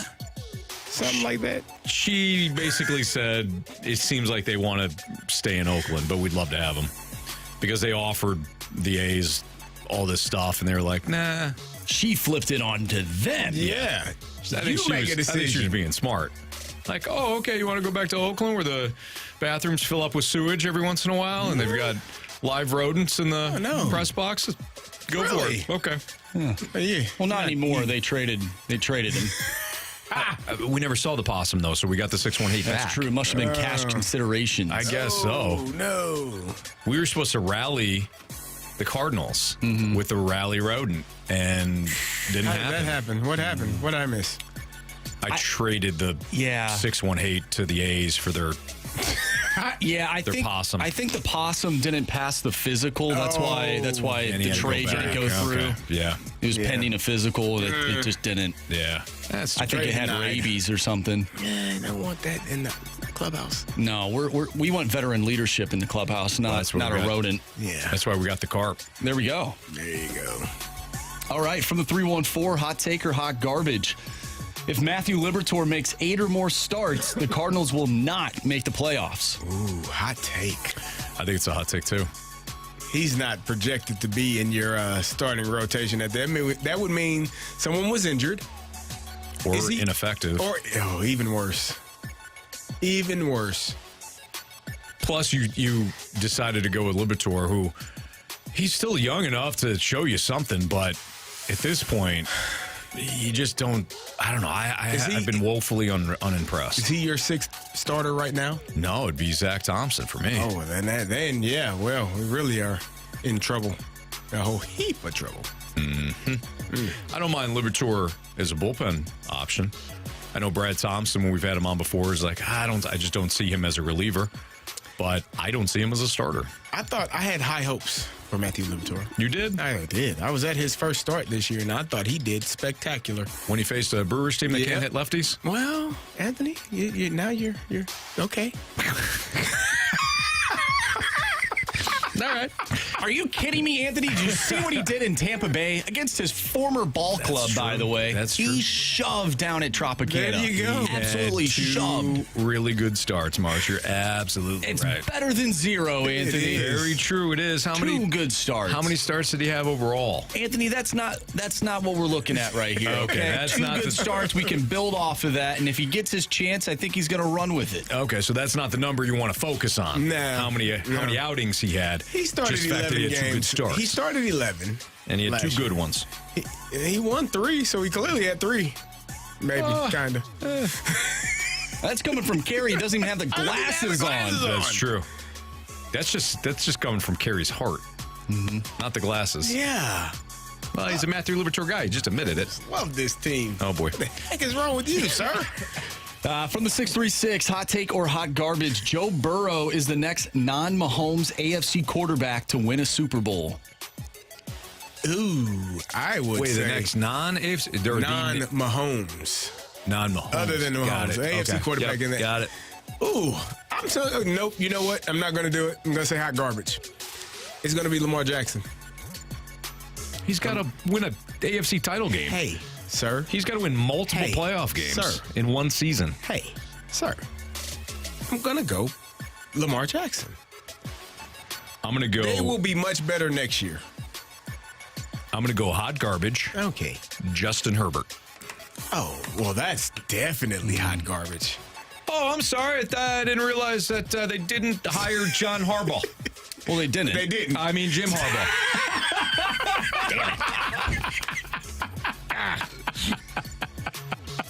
I saw both of your faces at the same time. I go, son of a... I'm sorry. I didn't realize they got Jim Harbaugh. Yeah, they did. He's a really good coach. He is. He's going to run the ball a lot. And so Justin Herbert may make it to the Super Bowl. He's going to run the ball. He's going to fix a lot of their issues. Justin Herbert. I will be excited to see them play football this year. Maybe they have a guy that will make the correct decision on fourth down. Late in games. Or any down. Any games. Game. Any decision. Less than a minute to go at our own 20. Let's go for it. Right. Why? Somehow they won that game. Why? Oh, because they played the Vikings. Because they have Justin Herbert. They did it last year against the Browns, and Keenan Allen like, what are we doing? He was at home watching. Well, they don't have to worry about it now. He gone. By the way, we got a text from the 917, and like Buck Showalter said, when it comes to analytics, he always has his door open. And we do too, right here on the Air Comfort Service text line. Opossums are North America's only marsupials and do not carry rabies. One hell of an animal. Oh, so nice. maybe we got some misinformation. All right. So why didn't the trade go through? I don't know. We'll have to look into it. You know, those shady A's, they were up to no good. They knew what they had. Maybe they'll trade him to the Yankees instead. Maybe. They tend to do that. That's true. They're not going to trade him to us. No. They're the Yankees farm system, so... Yeah, that makes sense. All right, it's Fastlane on 101 ESPN. That was hot take or hot garbage. Just getting to some Cardinals-related mic drops. We asked for you to leave some mic drops because Greg Amsinger left us with the impression that he absolutely loves his Cardinals. Well, he always leaves us that impression. But he said they're going to win easily 90 games this year, if not more. Do you agree? Mic drops next in the Fastlane.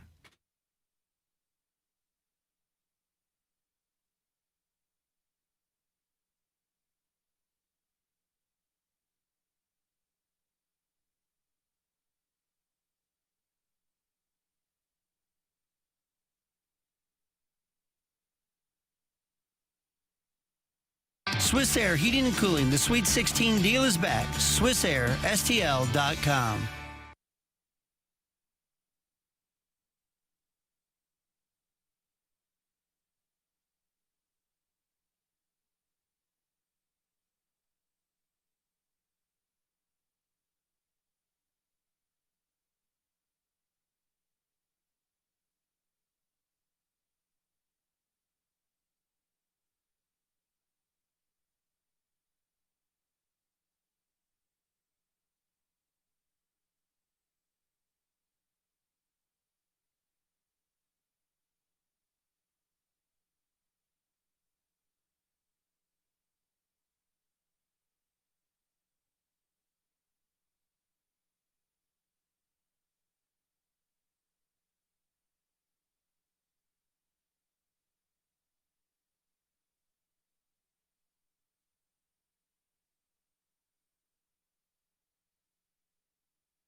Can't get enough of daily fantasy in Missouri? Well, here's the new way to play. It's Underdog Fantasy and their Pick'em Champions. You just select 2 to 5 players from at least 2 different teams, higher or lower on those players' stat projections, and then you're entered into a game to win against other underdogs. And the best part is you can choose your entry fee, and they now have scorchers available. My favorite part about Underdog Fantasy is that they got me ready for the big game this weekend. Whether it's scorchers, rivals, any way I want to play, Underdog Fantasy has me ready for the big game. Underdog is super easy to play and even easier to get started. Go to their easy-to-use mobile app or to UnderdogFantasy.com. Sign up with the promo code ROCCROCK, and Underdog will double your first deposit up to $100. Plus, they'll give you a special pick of higher than 0.5 total yards to use on your first pick-up entry. That's almost a free win for your big game entries. That's Underdog Fantasy, promo code ROCC to get your first deposit of $10 or more up to $100 doubled, plus your special pick. Must be 18 plus and present in the state where Underdog Fantasy operates. Terms apply. Concern with your play. Call 100-GAMBLER or visit www.ncpgambling.org.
Hello, St. Louis. This is Sam Londoff, and for over 80 years, Johnny Londoff Chevrolet has been an automotive leader in the St. Louis area. Right, Dad? Are you kidding me? I'm proud that we're selling vehicles to the 3rd and 4th generations of many families. When you buy a vehicle from our family, you can be sure to get the best price and the best service. We want to continue the Londoff commitment to making the car buying experience fun. So if you've never been or you just haven't been in a while, stop by and say hello or shop 24/7 at Londoff.com. Johnny Londoff, the name you know, the dealer you can trust. Johnny Londoff Chevrolet.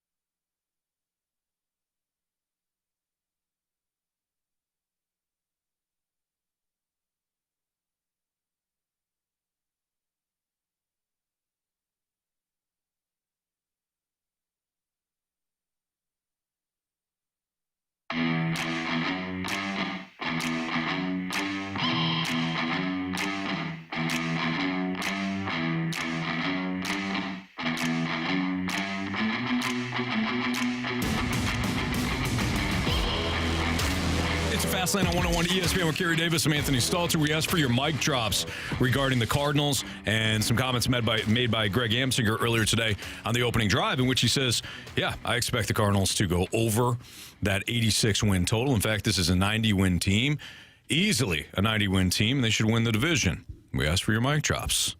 Why don't we get to Casey first? Hey, I just want to let you guys know this is Casey.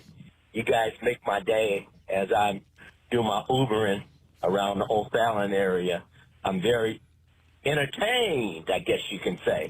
But anyway, I think the Cardinals are going to be basically a 500 ball club until they prove to me that they can hit with men in scoring positions, because they were terrible with the bases loaded, and they were terrible with men on third base with less than 2 outs. So until they can prove that they can get runners in, I'm going to say this is going to be a 500 club. And I don't want to disrespect Kerry, but I heard you guys call him KD or CD. Which one is it?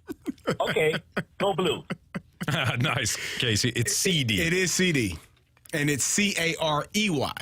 Now, I made a mistake one morning of getting frustrated at the text line for all of the different versions and spellings of my name. Like Kerry. And I just, for the next 5 minutes, they gave me every version known to man. I'm sure they did. It was. I'm sure you saw a lot of that. It was pretty funny. Yeah. CD. Carey. CD. Carey Davis. I love the Go Blues at the end. Yeah. Hey, Casey, man, I appreciate it. Appreciate you listening, especially if you're in your car a lot. You got the Uber going and things like that. Make sure you're giving Casey some love. Give him a good tip, too. If you're out in Make sure you're... take care of your drivers, especially if Casey's taking care of you, and I'm sure he is. I wonder what the riders think. Like, when they're listening... I'm sure he has the station on while they're in the car, no? They're probably listening to us right now. Yeah, like, what psychopath is driving me around? Listen to this. Because these guys are crazy. Imagine they're driving and he hears himself on the radio and they're like, hey, that's you. The person in the back seat like, wait a minute. Yep. Checks the old Uber. Yeah. All right, who do we got next? Wes? That was Wes? There we go. Let's hear from Wes. Will the Cardinals win 90 games? Well, Amsinger likes to paint these portraits of Pujols hitting home runs in late September. Well, you know what? Last weekend of September, last series of the year, I'll paint you a portrait. We're in San Francisco there, and coming up in the ninth inning, pinch hitting Matt Carpenter. He's got memories of 10 years prior when the Giants knocked us out, walk off against Waka. We remember. Oh, we remember. So Matt Carpenter hits it, and it goes into McCovey Cove, and we get our 82nd win to clinch over 500. Just get in, baby. Clever little twist on the end there. I didn't know where he was going with that. Old splash hit from Matt Carpenter gets you 82 wins, good enough to win the division, and who knows, Kerry? Just get in. Anything's possible. Get in. JGI. I like it. Yep. Rolls off the tongue. Yeah, it does. Yeah. I don't know, man. I don't have my glasses on, so I'm not can't seeing see the too picture good. really well. No, I don't. In all honesty, could I see them winning 85 to 90 games based on the division that they're playing in? Yeah. Can I see them winning 85 to 90 games because a lot of the guys that didn't perform last year consistently bounced back? Yeah, I could. They're not that much different from the team that we all thought were going to win the division last year. Like, if I'm being realistic about this, and the offense that I was all high as a kite on last year, it's back. Plus, Jordan Walker is going to be in year 2 of his development. And Wynn, I think, defensively, I can't wait to watch him play. Defense was a disaster last year. That's got to improve. The rotation has got to improve. I could see them winning 85 to 90, sure. I've got no pushback on that if somebody really believes that. Amsinger saying they're going to easily win 90-plus games, rolling off, like it rolls off the tongue as if this how could you not see it as well? That's where I'm like, were we watching last year? I think we all were watching, and at least until May. Well, definitely until May. Well, June. June. My benchmark was the San Francisco game, the series in San Francisco. Was that the Patrick Bailey game? It was the Sable game when he hit the home Blake run. Sable.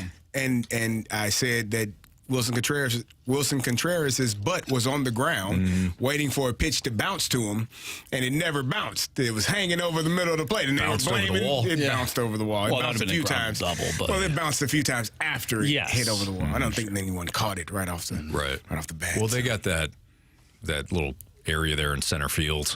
It's wide open. Yeah. It bounced somewhere. It definitely was a pretty impressive hit. Yeah, it was a really good hit. Yeah. He rounding those bases. He smoked that thing. He definitely, almost like he knew it was coming, didn't he? Probably because it was center cut, middle. I heard right that, where he wanted it. I heard that pitch actually, it's not in his repertoire. That's why he shouldn't have thrown it then. It's your fault, Wilson. All right, let's hear from Jake before we move on to the Gauntlet. Greg is awesome. He's one of my favorite guys to have on air at the MLB Network. He's so perfect with all of his analysis and all that great stuff, and he's a St. Louis guy, which makes it even better.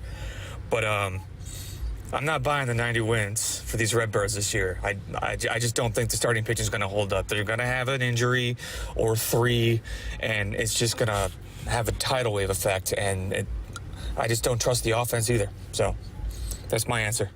Well, there you go. I can see that, Jake. I think that's reasonable. I think it's a measured take. 3 injuries? Yeah, injury or 3. Well, they did get 3 starters, so. Well, there you go. Huh? Yeah. Huh? That's a good way to put that. Well, they needed 3 starters, right? They got 3 starters. What's your problem? What if somebody gets hurt? Then you bring Zach Thompson. No. We will see McGreevy. We will see Tink Hintz.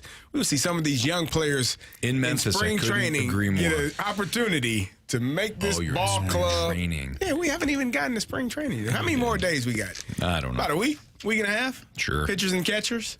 Yeah, they usually like mid to late February. You don't believe this, but the important part of that is that, again, the opportunity you have to learn your new pitchers and the pitches they throw. Pitchers and catchers. That's huge. Yeah. Gotta have it. That makes sense, Gary. You gotta have it. Well, last year they had 6 starters. Well, That's you got true. 6, you probably not got none. And you still didn't have enough. So 5 doesn't make any sense to me. All right, let's get to the Gauntlet next on 101 ESPN.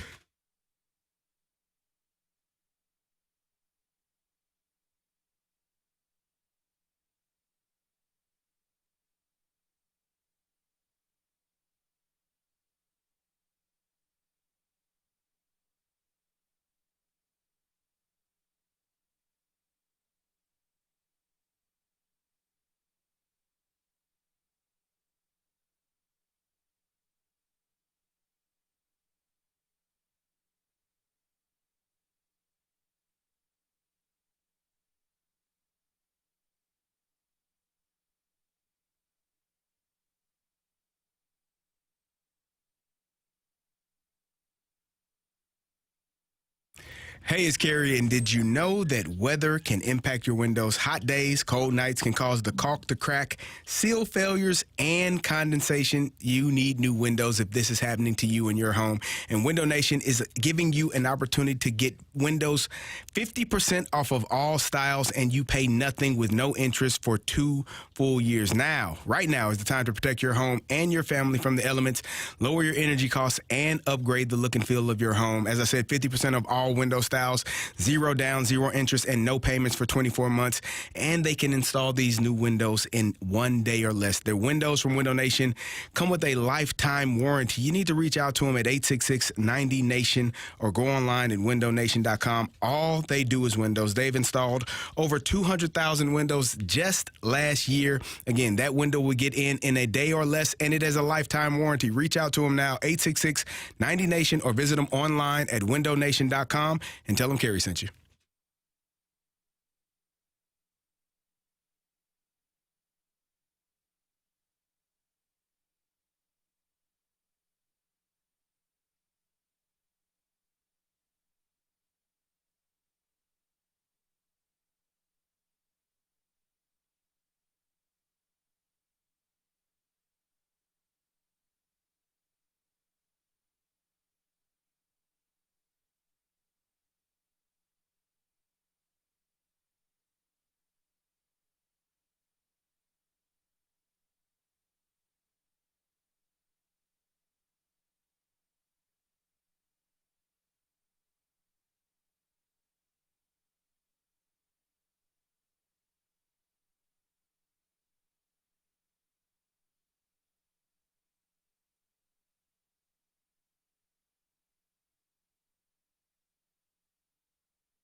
warriors. 4 categories, 1 challenger. Can you master the Gauntlet? The Gauntlet is powered by Master, your hometown source for business communications for more than 30 years. Visit mastor.com.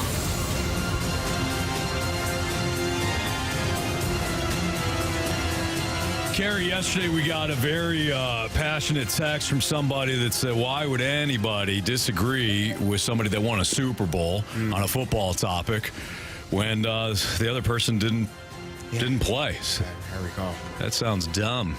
And I responded with, I am dumb. Well, Hockey Bob, who sent the text, is now joining us for the Gauntlet. What's up, Hockey Bob? Good afternoon, gentlemen. How are y'all doing? Doing good. How about yourself? I can't complain. I'm getting excited for Saturday. I don't know if you know this or not. You probably don't, but I am Cam Jansen's personal chauffeur, so I'll be picking up Cam and Soupy Campbell Saturday and take them down to the tent. And I don't know if Jamie's in the studio, but I've actually met Jamie a couple times at Soupy's house. Oh, nice. Okay. So I'm kind of like a legend in my own mind. I love that. There you go, Hockey Bob. No, Jamie is he's down in Mexico. Tell Cam I said hello. I will. All right. Hockey Bob, would you like to take on Carey, Marsh, or me today in the Gauntlet? Well, I'll take on you since we had the interaction yesterday. I figured I'll test my knowledge against your knowledge, and we'll go from there. Hockey Bob, you're going to beat me like a drum. Good luck, buddy. Maybe, maybe not. You never know. All right. Good luck. All right. Thank you. Good luck to you, too. Thank you. As Anthony heads to the cone of silence, Hockey Bob, tell Marshy to spin that wheel. What topic would you like? I'm assuming hockey. Well, I preferably hockey, but, I'm pretty versed in most sports. I just prefer hockey the most. So, Marshy, spin that freaking wheel and get me a winner.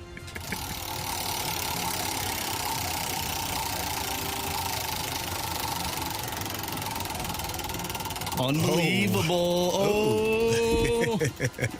Yeah. Hey. Well, Hockey Bob. Yes, sir. It seems to be in your favor. We do have hockey today.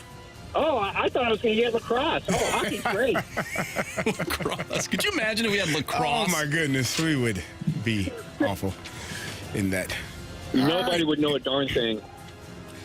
All right, Hockey Bob, are you ready to take on Anthony here? I'm as ready as I'm ever going to be. All right, here we go. Question number 1. The Blues do not return to the ice until this Saturday afternoon in Buffalo. Which Sabres goaltender owns the franchise record for most career wins? I would have to go with Dominic Hasek. Final answer. Question number 2. Whose jersey was retired by the Blues on March 24th, 1981? Let's see, 1981. I'd say Barclay Plager. Oh, give me the options. Options are Barclay Plager, Gary Unger, or Bob Plager. I knew it's one of the Plagers. Bob Plager. Give me Bob. I'll go with Bob Plager. I'm probably going to be wrong on that, but give me Bob Plager. If I answer. All right. Question number 3. Sidney Crosby stormed onto the NHL scene as a rookie in 2005-2006, immediately pacing Pittsburgh and scoring with 102 points. Name the Penguins' second leading scorer that season. I'm going to go with Jaromir Jagr. Final answer. Question number 4. Where do the Vegas Golden Knights play their home games? I think it's outside of Vegas, but I'm not sure where. Give me the options. Options are T-Mobile Arena, Amalie Arena, or Ball Arena. Amalie Arena, that's in Tampa. What were the other two again? Ball Arena and the other one? T-Mobile Arena was the other one. Shoot. I'm going to go T-Mobile Arena. Final answer. All right. All right. We bring Anthony back in. Hockey Bob, how you feel? As far as these questions or just my health? I feel pretty good both ways, you know? All right. There we go. All right, Anthony. How was the Cone of Silence, sir? It was good. We listened to a little Rage. Mike Ryder and I did. Okay. So, Anthony, the category that has been chosen, you are 2-0 in this category. Hockey. Ooh, I feel threatened.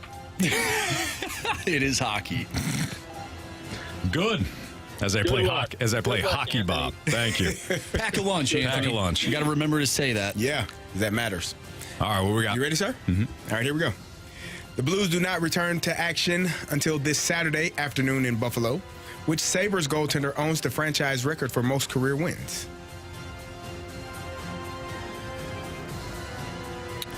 For most career wins. Mm-hmm.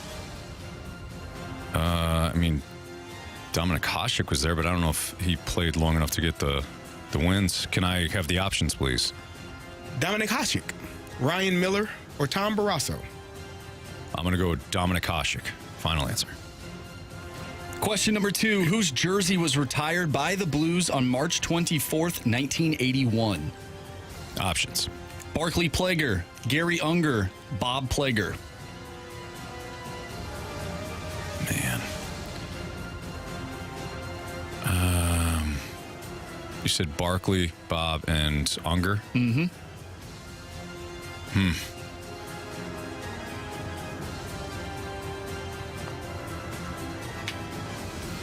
Let's go with Bob Plager. Final answer. Question number 3. Sidney Crosby stormed onto the NHL scene as a rookie in 2005-2006, immediately pacing Pittsburgh in scoring with 102 points. Name the Penguins' second leading scorer that season. Oh, man. I want to say if Gauntlet Malkin, but I don't even know if he was on the team at that point. I'll take the options. Is it Mario Lemieux, John Leclerc, or Sergei Gonchar? I'll go with Mario Lemieux. Final answer.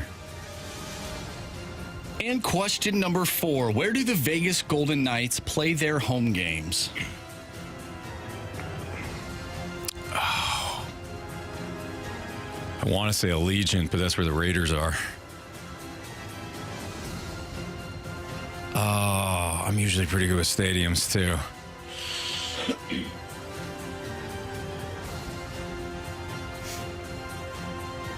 Oh, man. Let me get the options. Options are T-Mobile Arena, Amalie Arena, or Ball Arena. Ball Arena is Colorado. What were the other two? T-Mobile Arena or Amalie Arena. Amalie Arena, I believe, is Tampa. It's got to be T-Mobile. T-Mobile Arena. Final answer. Whew. This is a hell of a fight here. All right. Are you all ready? Not really. All right. Let's start with question 2 anyway. anyway. You won, Andrew. Andrew. Anthony. Going over the answers, I think you won. All right. Let's start with question number 2. Which jersey was retired by the Blues on March 24th, 1981? Anthony, you took the options and you said Bob Plager. Hockey Bob, you initially said Barclay Plager and then said, no, give me the options. And you also landed on Bob Plager. Marshy, the answer was? Hockey Bob, you should have stuck with your original answer. It is Barclay Plager. Darn. 0-0. Question number 1. The Blues do not return to the ice until this Saturday afternoon in Buffalo. Which Sabres goaltender owns the franchise record for most career wins? Hockey Bob didn't take the options. He said Dominik Hasek. Anthony, you did take the options, and you also said Dominik Hasek. The correct answer is former Blue Ryan Miller. Ryan Miller, no kidding. I knew it when I heard the name. 284 wins for the Buffalo Buffaloes. You know that, right? Yeah, obviously. The score is 0-0. Let's go to question number 3. Sidney Crosby stormed into the NHL as a rookie in 2005-06, immediately pacing Pittsburgh and scoring with 102 points. Who was the second leading scorer on that team that season? Hockey Bob didn't take the options. He said Jaromir Jagr. Anthony, you did take the options. Played in over 3,000 games and counting. You did take the options, and you said Mario Lemieux. Jaromir Jagr wasn't an option. You're right. The correct answer is Sergei Gonchar. Wow, he sucked big. Who could forget that guy? Yeah. 0-0. Whatever you just said. Well, let's go to question 4. Where do the Vegas Golden Knights play their home games? You both took the options. Hockey Bob, you said T-Mobile Arena. Anthony, you also said T-Mobile Arena.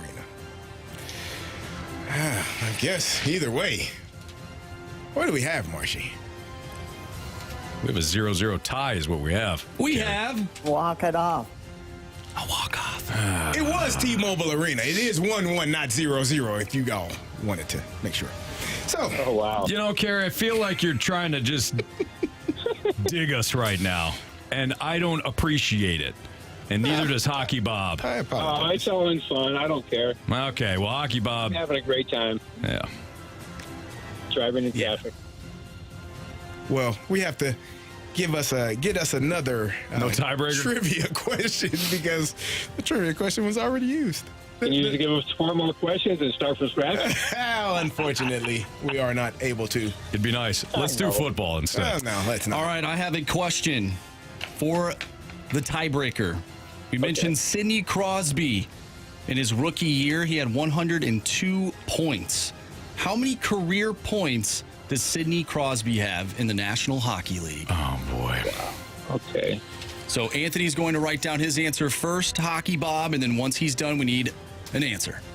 How many career points does Sidney Crosby have? Career points.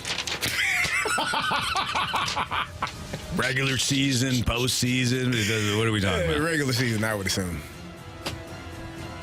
But we do need an answer from you, sir. I'm thinking, so I don't just No, write not down you. 3,000. I'm talking to the other sir. He has to write his answer down first.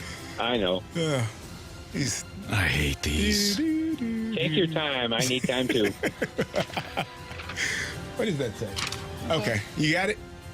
Mm-hmm. Marsh has his answer. Okay, Hockey Bob, what is your answer? Okay, let's see. I'm trying to think. The first number that came to my mind was 1,385. All right. Well, Marsh is doing some quick math over there. These are the ones that expose us the most. Are you ready? We have a winner? Sure. We have a winner. All right. Hockey Bob. You have chosen poorly. You lose. Anthony, what was your answer? 1,600.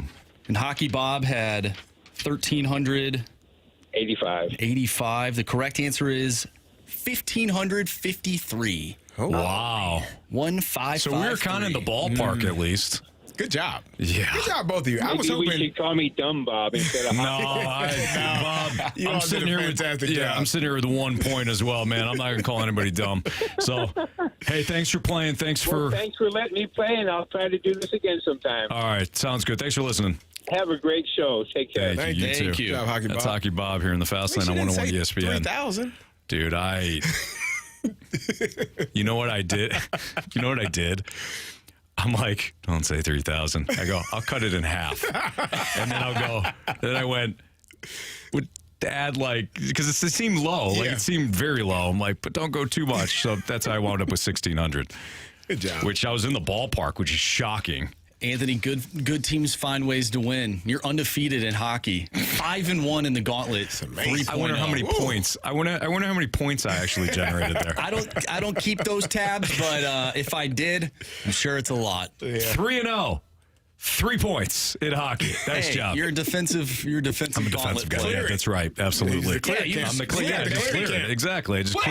I clear the questions out until I feel pretty good about it and go from there. Absolutely. Yeah.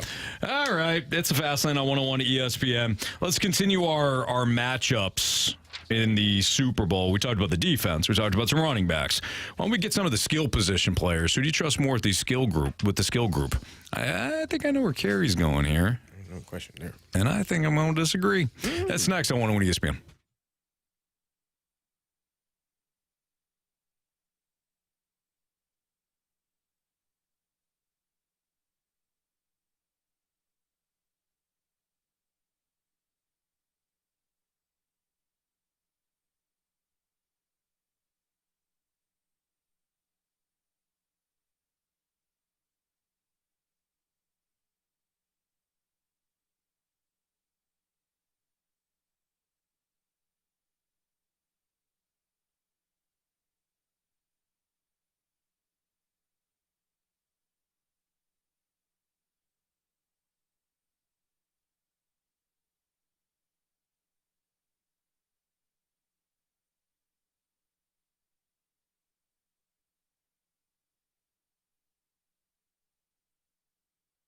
If you need a new ride, you got to head down to Auto Center's Nissan Herculaneum. They've got over 700 vehicles on their lot, and at one location, too. It makes it convenient for you as a buyer because you could start off online at autocentersnissan.com.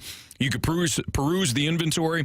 You can look at new Nissans. They've got brand new Nissan Rogues and Nissan Pathfinders and Nissan Altimas, all at great prices, financing options on all of them. Or you could look at some of the other makes and models that they have from a pre-owned standpoint. It's not just new Nissans or pre-owned Nissans at Auto Centers. They've got all kinds of different cars, trucks, vans, SUVs, whatever you're looking for, they've got them at Auto Centers Nissan. And then when you drive out to Herculaneum to test drive the vehicles, they're all done right there. So when you show up, it's not like, well, we know you wanted the 2024 Nissan Pathfinder, but we have something similar, and then we can get the 2024 Nissan Pathfinder. No. Right there at Auto Centers, they've got all the vehicles for you. They can set up the financing. You could get your car serviced after you purchase there, do the monthly services or, whatever you're looking for. Got oil changes, got any sort of tire rotations. They can do it right there at Auto Centers Nissan Herculaneum. So I love heading out there. I love the deals that they have. Check them out online, autocentersnissan.com. And when you head out to Herculaneum, tell them Anthony Stalter sent you. It's Auto Centers Nissan.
Pause the football conversation here because we do have some news in regards to the Blues. Justin Falk has been placed on injured reserve with a lower body injury.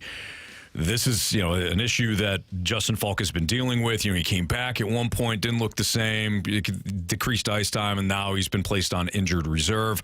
So that is official. The frustrating part is the Blues. You asked Chris Kerber if he's excited about the second half in relation to how the Blues finished the first half, which of course was the shutout loss to Columbus. And Kerb said, "Absolutely, I'm excited." And I think a lot of Blues fans are too. Mm-hmm. Even though you ended with that loss, that came on the heels of a 5-game winning streak. Right. The power play appears to be fixed, or at the very least, vastly improved. You're still getting excellent goaltending from Jordan Binnington. That secondary scoring is there. The pieces have fallen into place here for the Blues, who now, of course, have the second tiebreaker. Mm-hmm. And then you get this news. And again, Falk has been banged up, so it's not like this is some new injury or anything like that, but it's still frustrating. And the Blues being back on the practice ice for the first time, as our guy Jeremy Rutherford reported. Kapanen was skating. Falk, Perunovic were not. Perunovic also is dealing still with an injury too. So, yeah, it's just kind of frustrating to talk about your defense being banged up. Well, you could kind of tell that Falk was injured when he came back. It almost looked like he got rushed back a little bit too soon and was not ready or not prepared to go. Yeah. Obviously, the injury is more significant than they thought. And you talked about Perunovic being out. Calle Rosen, who was one of my favorite guys last year, got called back up. So, hopefully he gets an opportunity. He shoots the puck. He does not mind trying to shoot it. And I know people don't pay much attention to plus minus, but he had a really high plus minus last year. It was on the positive side. So maybe he gets an opportunity. I think what injuries do, obviously, is get some of these younger guys, Tyler Tucker, Matthew Kessel, is going to give them. Matthew Kessel was already playing, but Tyler Tucker is going to get an opportunity. And we talked to Jamie about him. He wanted to see more of that grit from Tyler Tucker and got in the fight. His first game back with the big club. So, hopefully some of these younger guys get opportunities and the Blues don't miss a beat because of the injury bug that is biting them. Well, that's what good teams do, right, Carey? I mean, the good teams will overcome these issues because, one, they have the depth, and I do believe the Blues have strong depth, organizational depth. But good teams overcome these situations because they've got organizational depth, and they do have that next man up mentality. Other teams, I think every team has it. They say, next man up. But there are teams that believe it, and they execute it that way. And there's other teams like, next man up. And then they start talking about, guys are out. We got people injured. I mean, we got our guys. What do you want us to do? Still play and win? Yeah, kind of. That's the expectation. You're professionals. You want people to play. And, again, when someone is hurt, it gives another guy an opportunity. And sometimes that's maybe the only opportunity that you get is when someone is injured, and you have to make the most of it. So hopefully, they don't take a step back and these guys are ready to go and do the best job that they can. No doubt. No doubt.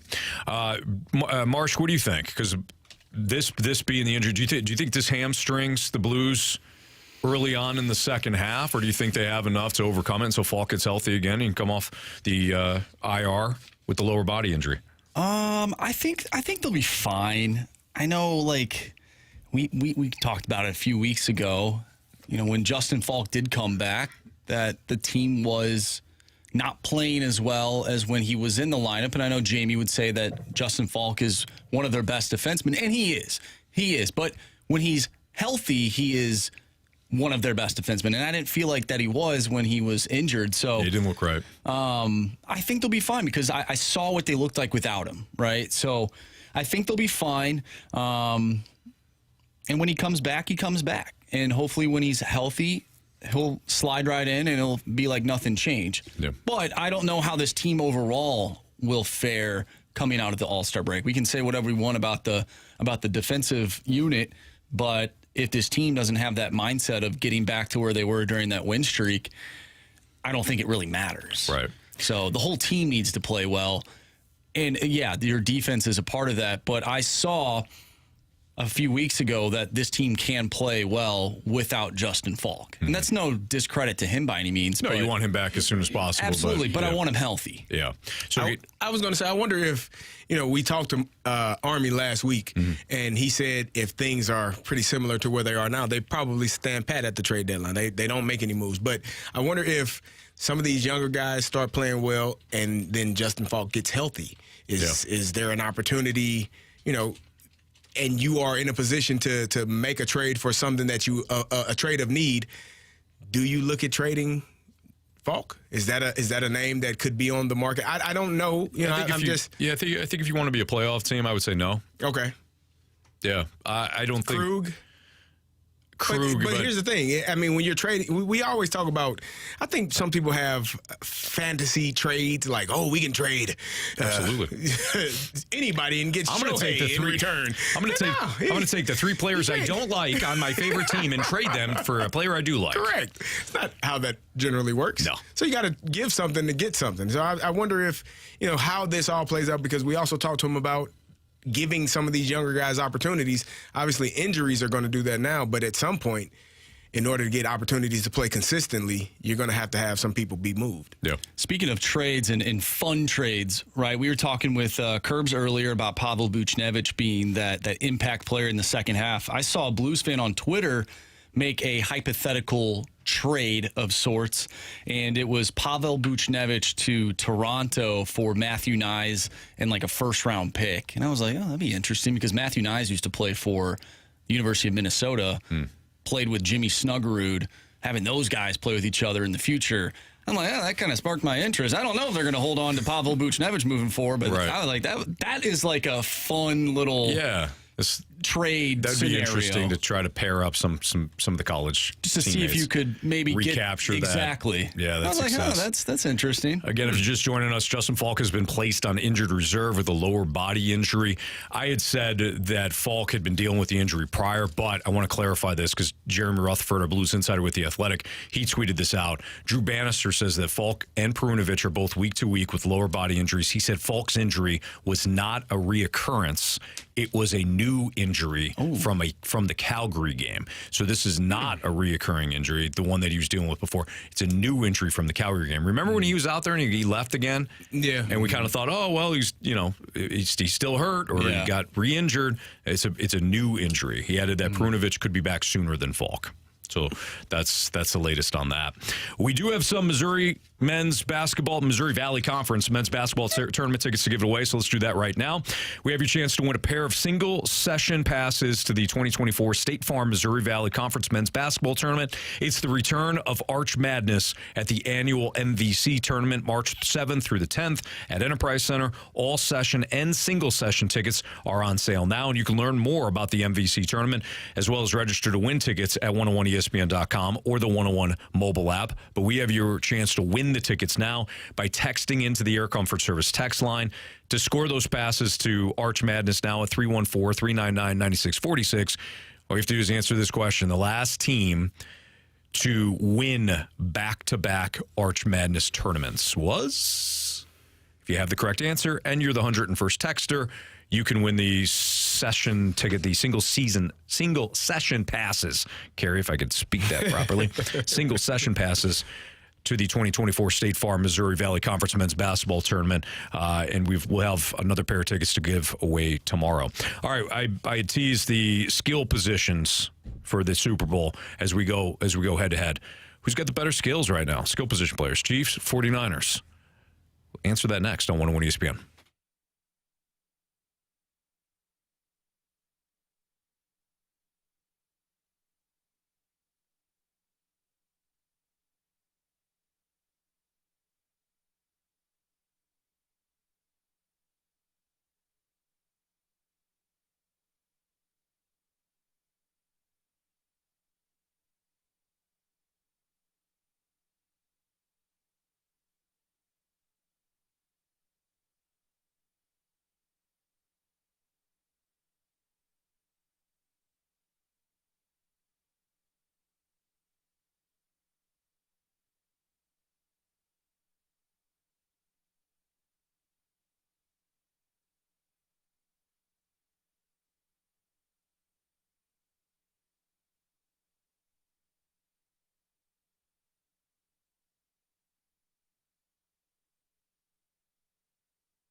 101 ESPN Sports Center.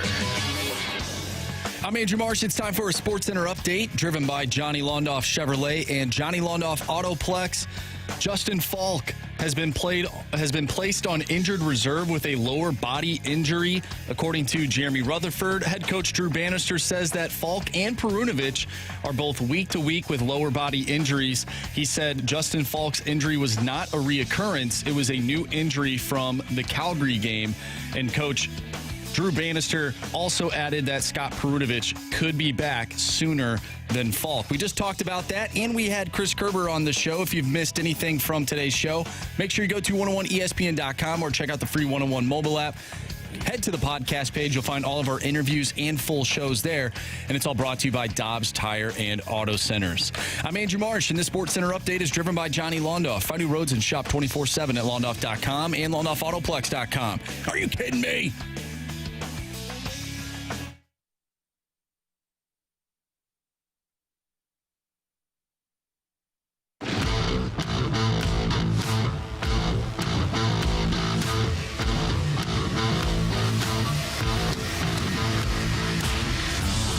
As we continue to look at Super Bowl 58, we head into the matchup of skill positions.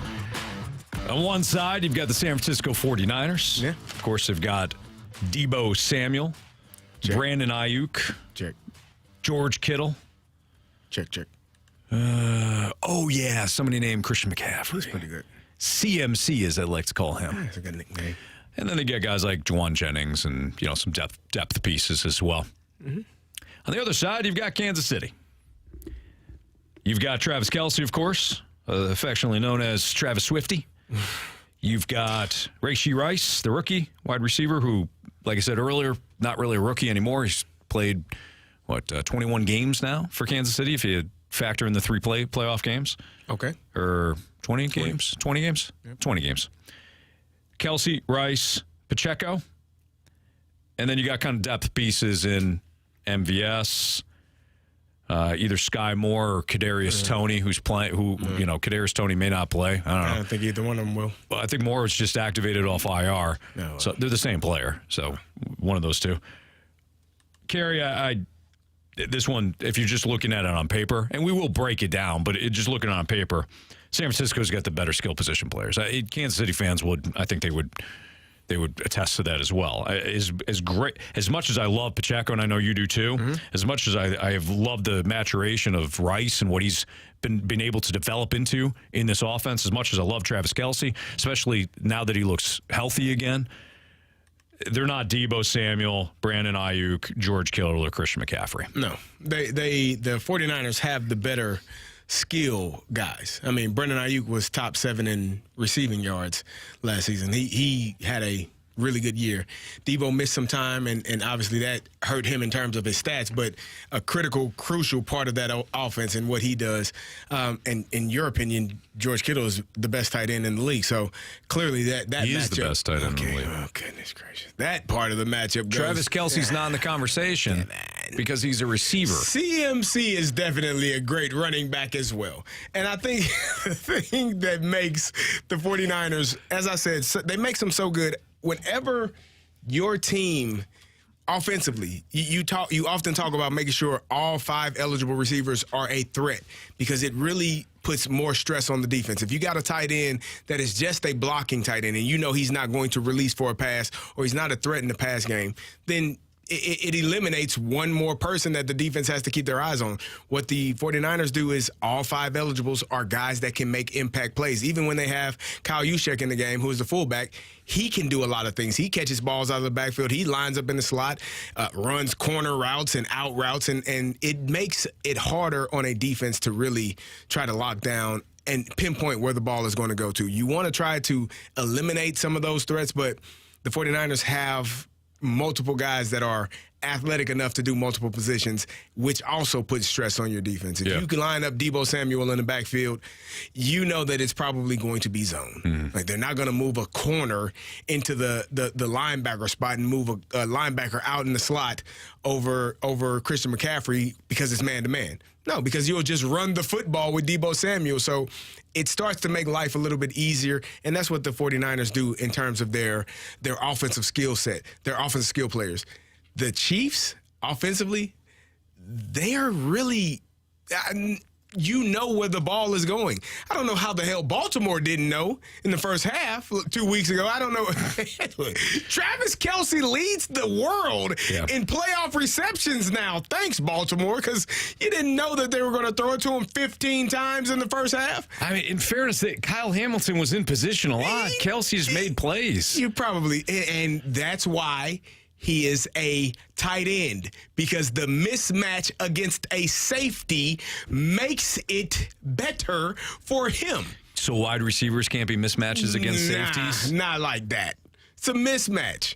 He wasn't running past Kyle Hamilton. He was just catching balls and putting his big body in the way and making sure Kyle couldn't get around him.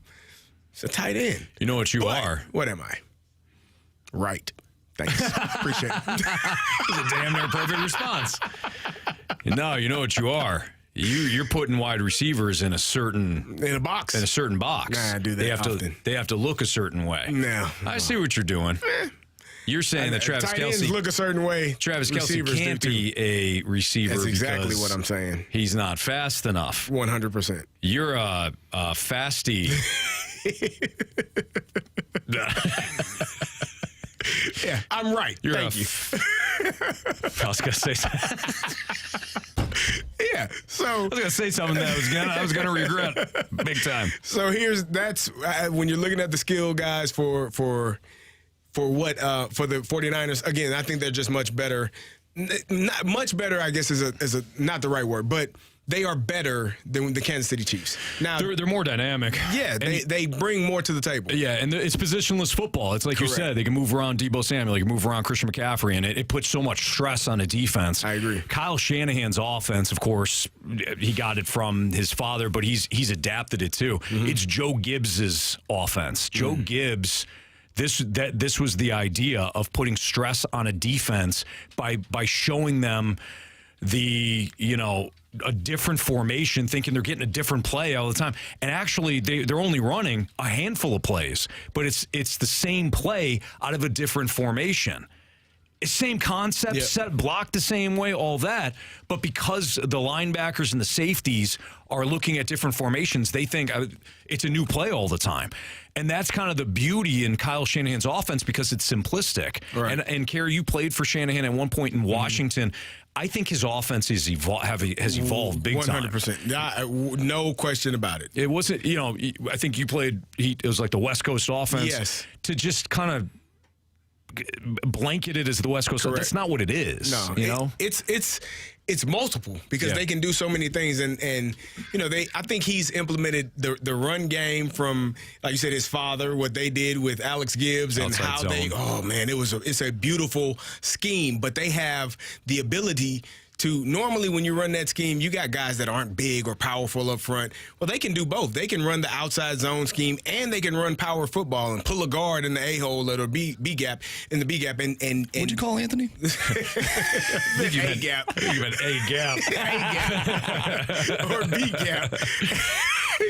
Kerry, I know we disagree a lot, but I don't think you should be calling me names. And kick out a linebacker and run downhill. So it's definitely it's good football on the 49ers It side. is, yeah. It's a beautiful thing. Now on the other side, real quick. I mean, we've talked about this. I appreciate it. I knew what you meant. Travis Kelce, Rice, Pacheco isn't enough to win. Absolutely, because you got 15. Yeah. You've got 15. You've got Andy Reid, and Andy Reid is going to do something throughout the course of a game that's going to free up somebody that's going to be wide ass open. He's gonna make a play. We have seen this. He designs plays to be open? How does Travis Kelce get open when everybody knows in the field that he's going to get the ball? That's Reed. How does Rashee Rice or Kadarius Toney or Sky Moore get open in the Super Bowl last year? So wide open. It's the design of the play. We could sit here and talk about Shanahan. Andy Reid is one of the best play callers and offensive minds in that football has ever seen. Did you hear that they had Eric Bieniemy talk to the team before the AFC Championship game? Yep. He'll be back in KC next year. I'm sure he will too. Well, Matt Nagy, he wound up back. Matt Nagy will be coaching the quarterbacks next year, probably. Yep. Find something to do. Yeah, there you go. It's Fastlane on 101 ESPN. We could dive back into the Cardinals conversation. Trevor Bauer, I know he's kind of a hot button issue because I think a lot of Cardinals fans that want to see the Cardinals improve pitching wise, they just say, hey, he wasn't charged with anything, bring him in, 1-year deal. Can we get mic drops, yay or nay, from fans? Why you think he should be or why you Kerry, don't think he should? We could do whatever we want for the next hour and 15, man. Fans let us know why they think there you go. He should be here. All right, we'll dive back into that next on 101 ESPN.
Hey, what's up, Kerry, man? I feel you, man. My name is Carey also. Being a black man growing up, sometimes it was Corey. I was like, oh, man. But, hey, I just want to call in and let you know, hey, I feel you. But I got a bone to pick with your show. Yesterday, I was talking about them Cowboys, and we are all not delusional fans. All of us are not like that. I know. Stephen A. make us all seem the same way, but I get it. We need some things. We need a lot of things. We ain't won in a long time. But I'm still a fan, but I'm realistic. Hey, y'all got a good show. Have a good day. Go Blues. Hopefully, Cardinals, we'll see. All right, fellas.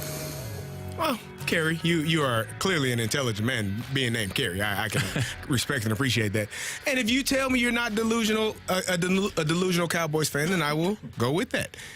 I know that you know that most Cowboy fans are, but you are not. So hats off. Hats off to you, Kerry. Thanks for listening. Thanks for listening. I think he spells the same way too. That's awesome. C-A-R-E-Y. It's Fastlane on 101 at ESPN. Trevor Bauer. There's a lot of kind of thoughts on Trevor Bauer last night as he was responding to some people on Twitter. One person said, at Bauer outage, sign with the Phillies for the league minimum. Trevor Bauer responded, they haven't offered me a contract. There's a Cardinals fan, or at least I'm assuming he's a Cardinals fan. He says, come pitch with Sonny in STL. I want a Bauer jersey so bad. Trevor Bauer responded, I would love to. Sonny's one of my favorite guys in baseball. Cardinals haven't offered me a contract, though. So a lot of Cardinals fans want him. Want him because they want their pitching staff to be better, which I completely understand. I completely understand that. Trevor Bauer on a one-year deal. Why not? He's only been accused. There hasn't been anything where he was found guilty of any wrongdoing. More, your morals on this aside, would Trevor Bauer make your rotation better? In all likelihood, yeah. The Cardinals aren't going to sign him. They're not. They're not going to offer him a contract. They're not going to sign him. They're not going to be attached to him or his allegations. They're just not. Yeah. And again, the fact that he was not convicted of a crime, but still being looked at as a criminal, I think it's just, when you hear the details, you just kind of cringe a little bit, right? Yeah, it makes people it should make you feel uncomfortable, yeah. And so I think that alone is the court of public opinion is always going to be a tough court to get out of. Mm-hmm. Because once people have their mind made up about who you are or what you are, you just kind of go with that and they run with it and may not always get all of the details or all of the information. But again, I think it would be such a media circus. It's going to be that if any team decides to sign him, right? I just don't see that the Cardinals being that team that would risk signing him despite what he may be able to provide every fifth day. It just may not be enough. I wonder if he's picked up late in the season. A team needs some pitching help, and they look towards Trevor Bauer and sign him at the, middle late of the year. Sure. I could see that happening. You know what I could see happening? Teams like the Cardinals, the Phillies, the Yankees, your contenders, and contenders it's different. It could be wild card contenders, could be an NL Central contender, could be a World Series contender. There's very varying degrees of contender. But your contenders that need pitching will not sign him unless a bad team. Yep. They take the first step. The Royals. They bring him in. It's a one-year deal, looking to flip him at the deadline. Mm-hmm. That is what I think is going to happen. Really? A bad team, maybe even like the A's, they bring him in. He's going to be inexpensive. What about the Tigers? Imagine that rotation. I could see the Tigers and those personalities. Doing that. Sure. A team that is not very good will look at it, because Carey, you said something when we talked about this at the top of the show. You said it is about risk versus reward. If you are the Cardinals and you're looking at your rotation, do you really want to bring in Bauer, move somebody out, that take on the media circus and all that? Probably not. Yankees, same deal. Whoever, Astros, Dodgers, name your contender. But if you're a bad team, the reward far outweighs the risk. if more comes out or he's charged with, there's more allegations at some point in May, you just dump the guy. And no one cares about your team anyways. And nobody cares about your team anyways. But if you sign him and the dude is lights out in the first half, now you're getting into that water of contenders are saying he is worth the risk because it's only half a season. And there's teams like the Padres, for instance, they come to mind, who would be, if they're right there to make the postseason, they're like a desperate team that will go out and trade for a guy like him or trade for him because they haven't gotten there yet. Yes. I think the other thing to keep in mind is how is he as a teammate? Right. Because if you are, allegations aside, right, that's a completely different issue, right? That's a legal issue, or that was a legal issue. How are you in the clubhouse? How are you as a teammate? Are you a good teammate? You're a good person. Sometimes everybody's not a good person, but if you're a good teammate, if you're not a good teammate, that will get people to not want to deal with you as well. Yeah. So I think that's a question that may need to be answered also. Is he a good teammate? Is he a good locker room person, a good clubhouse person? Is that somebody you want to be around for 200 plus days of your year? It sounds like he's not. And so that may be more of an issue. Yeah, the allegations, it was proven that nothing came out of it. You were not charged. You were not convicted. But you're still not a good teammate, man. And if people don't like you as a teammate, then why would they want to be around you? Because that carries more weight than a lot of other things. Let me clarify. I haven't read or heard that he's a bad teammate. What I have read and heard is that he will rub people the wrong way because of his personality. It's a bad teammate. Okay. Because when you are in a locker room, the main thing you gain from being an athlete is it ain't about you, brother. Yeah. Like, it's about the team. It is. I don't care how good you are.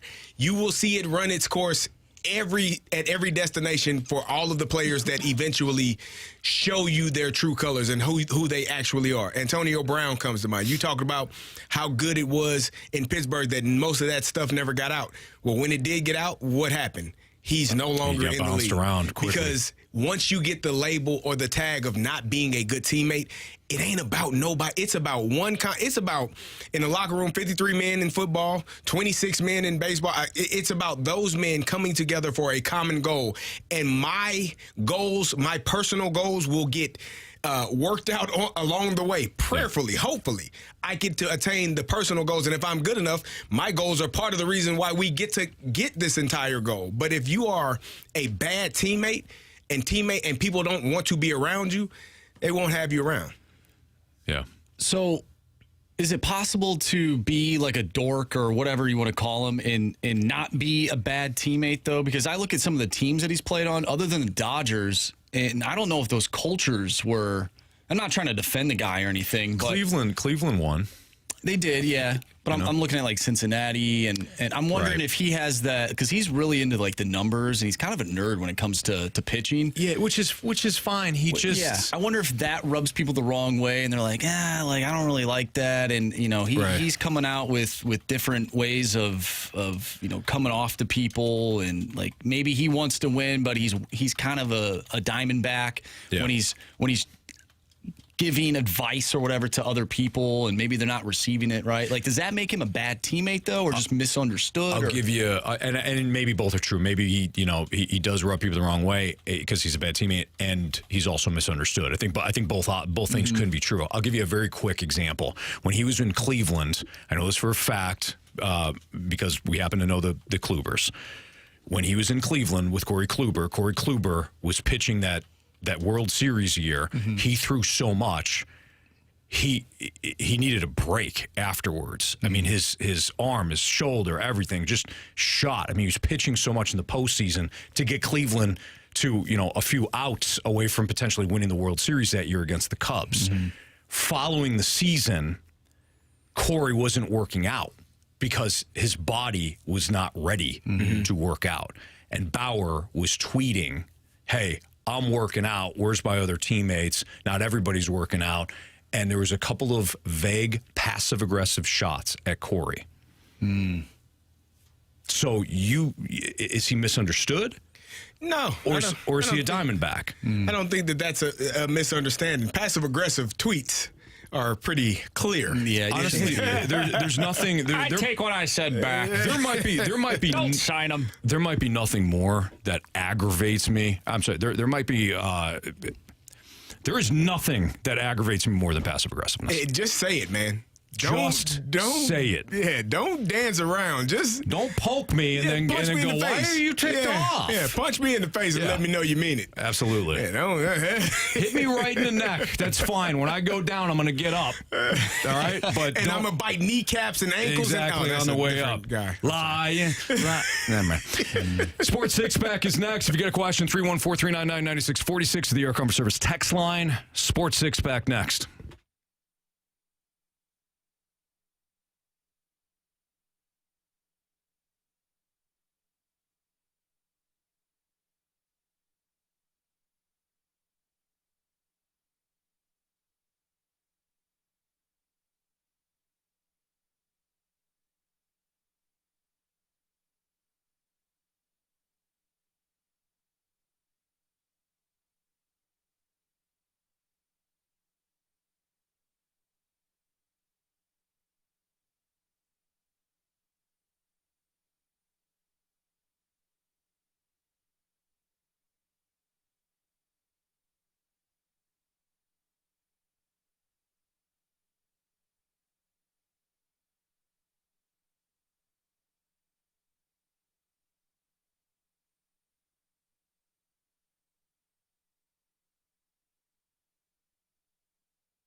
You know, we all hit situations in life that are tough, right? And sometimes when you get married and things don't work out, you gotta deal with things like the house. And Stewie from Stewart's American Mortgage Corporation, I know he's dealing with a situation right now with a client, a current 101 ESPN listener that can't keep the house because of a divorce right now. Stewie, so what have you doing to help?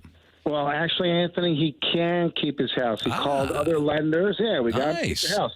He called other lenders, and they all said, hey, you owe more than 80% of the value of the property. There's not enough equity to get cash out to go ahead and pay your ex-wife off so you keep the house.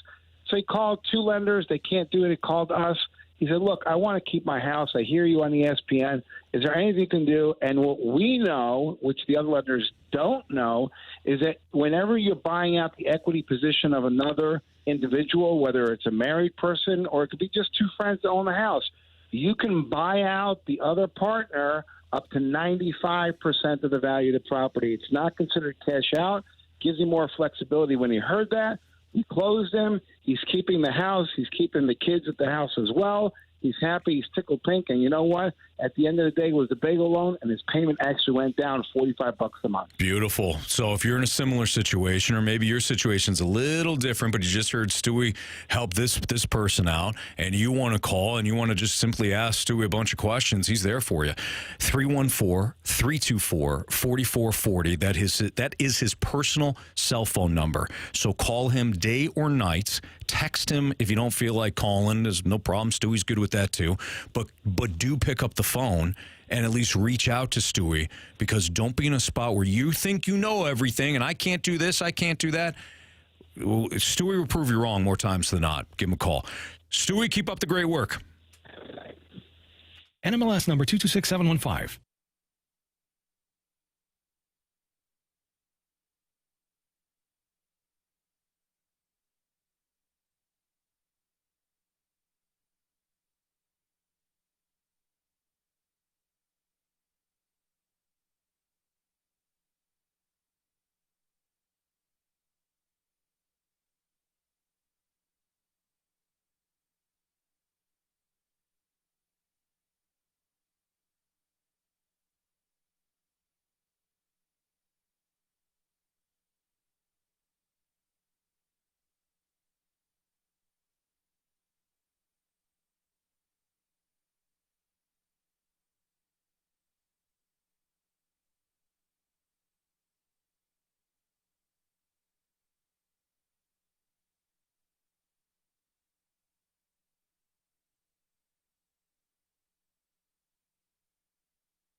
It's time for the Fast Lane to answer your sports questions. I want to ask you a bunch of questions, and I want to have them answered immediately. Asking me all these weird questions. Answer the question. Answer the question. Answer me! The Sports Six-Pack is now.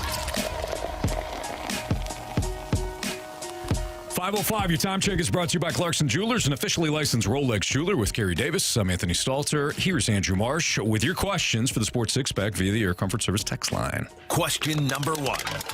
From the 217, what teammate behavior rubbed you guys the wrong way? For me, it was the more experienced guys slacking in front of the younger guys when the coach was not looking while I'm working to set a good example. I almost got in a fight with a teammate. You almost got in several fights with it. Imagine we heard one earlier almost today. Killed that guy. Yeah. Punched him in the locker room. D. Will. Oh, yeah, I did almost knock his head off his shoulders. Get the hell out of my face. Don't ask me again. Told you once. One time too many. Asked and answered. For me, it was... I mean, it's always the thing that frustrates you as a teammate is, I think the thing that frustrates me most as a teammate is seeing a teammate that has so much skill and talent and not maximizing it. That's the one thing, because there are guys that can do things that I would never be able to do that.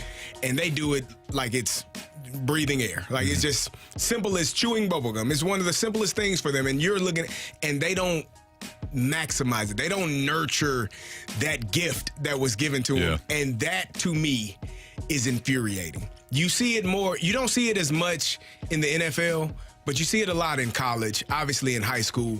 But that would be the thing that when I'm watching, and especially as a coach, when you're a coach and you're seeing it, you got a guy that is 16, 17 that can do things that you were never able to do. Now, I played in the damn NFL, and I'm like, geez, I wish I could do that. And you're telling him, look at his feet. Hey, he can do that. Nurture that. Work harder at it. Be better at it. And they're like, Yeah. But yeah, they do. They don't see it. That's the thing that would eats me up and will keep you up. Like, man, I don't know why. I don't know. Yeah. I don't know why they won't work at that. And it drives you crazy because they have it, but they don't know that they have it. I didn't play at your level, obviously, Carey, not anywhere close. But, back in my sports days, dude, when a teammate decided to do his own thing, go rogue after a coach coach tells him to do something specifically, and that person goes rogue because he thinks he's Deion Sanders on a punt return. That's the thing that drives the fumble. Drives me crazy. The fumble. If your coach tells you to get back and don't feel the punt, well, darn it, don't feel that punt. Stalter on the fumble. Those are the guys I don't like. These guys are crazy. What are you doing? Get away from it, Peter! They weren't even yelling. It wasn't even the punt return. It was just me. Get away from the ball. I don't think so. This ball, this ball chose me. Yeah, I thought. I didn't think so. I don't think it did. No. Question number 2. That fumble was clean too. He didn't even hit my elbow or my forearm. I mean, perfect. Popped it right out. Top of the helmet to the ball. Should have been a penalty. Led with the head. Thank you, Marsh. Thank you. We're the refs on that one. Looking the other way. Yeah. Late 90s, early 2000s. I think that mattered then. Yeah, it was it was either 99 or 2000. He didn't care at that point. Nah. Keep moving. Question number 2. From the 636, with Brock Purdy being Mr. Irrelevant in the draft a few years back, does him going to the Super Bowl change the definition of the last draft pick?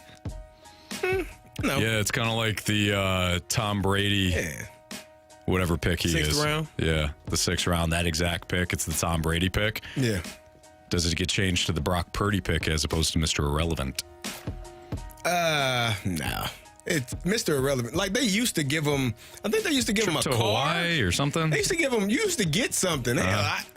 If I'm the second to last pick, well, why? Hey, come on. I'm right there. Just pick me last, please. Right. Imagine if a team had 2 picks at the end of the draft and they didn't get you last. Oh, come on. That's a great point. That has had to happen. What are you doing? I'm sure we've seen that a lot. Can we split it? That's really funny. That's ridiculous. I would be so bad. I can't remember if I watched until the 7th round last year, but are they still rolling out that same old white guy that gets up there and I don't know. He's the one that like announces it. Anthony, I don't know if you know this. I have trauma from 7th rounds of drafts. I steer clear. After the first, I'm going to watch the first day and just read the ticker from that point on. I will not subject myself to 7 full rounds of an NFL draft ever again. Unless I got somebody that I love and care about participating in the draft. Hell no. There's too many nights. I don't know if this is probably not the best time to tell you, but our coverage this year at 101 ESPN will include you and I. Nobody told me. 7 rounds. No way. 7 rounds. Nah, you and I. I don't think so. Nobody told me. Come on. For old times, you and Kerry. Jamie can cover the draft. 7 rounds with Stalter. Oh, man. Oh. Let me hear that breakdown of that left tackle from Boise State. If somebody asked me to do it, like, hey, we're going to pay you to do this, right? Like, we know this is a lot. We're going to pay you and all that. I said, okay, no problem. I want the week off afterwards. So draining. Or the week before to maybe prep. I would do. Listen, it does. You can have the week off. It doesn't matter when you get to that 7th round. You're delirious. You don't know any of those people for the most part, unless it's one like.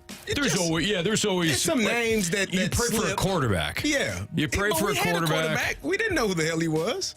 The Rams. Yeah. It was Sean Mannion? He just retired. Yeah, from Oregon State. What round did he get picked in? Oh, you knew Sean Mannion when we announced that? Probably not, no.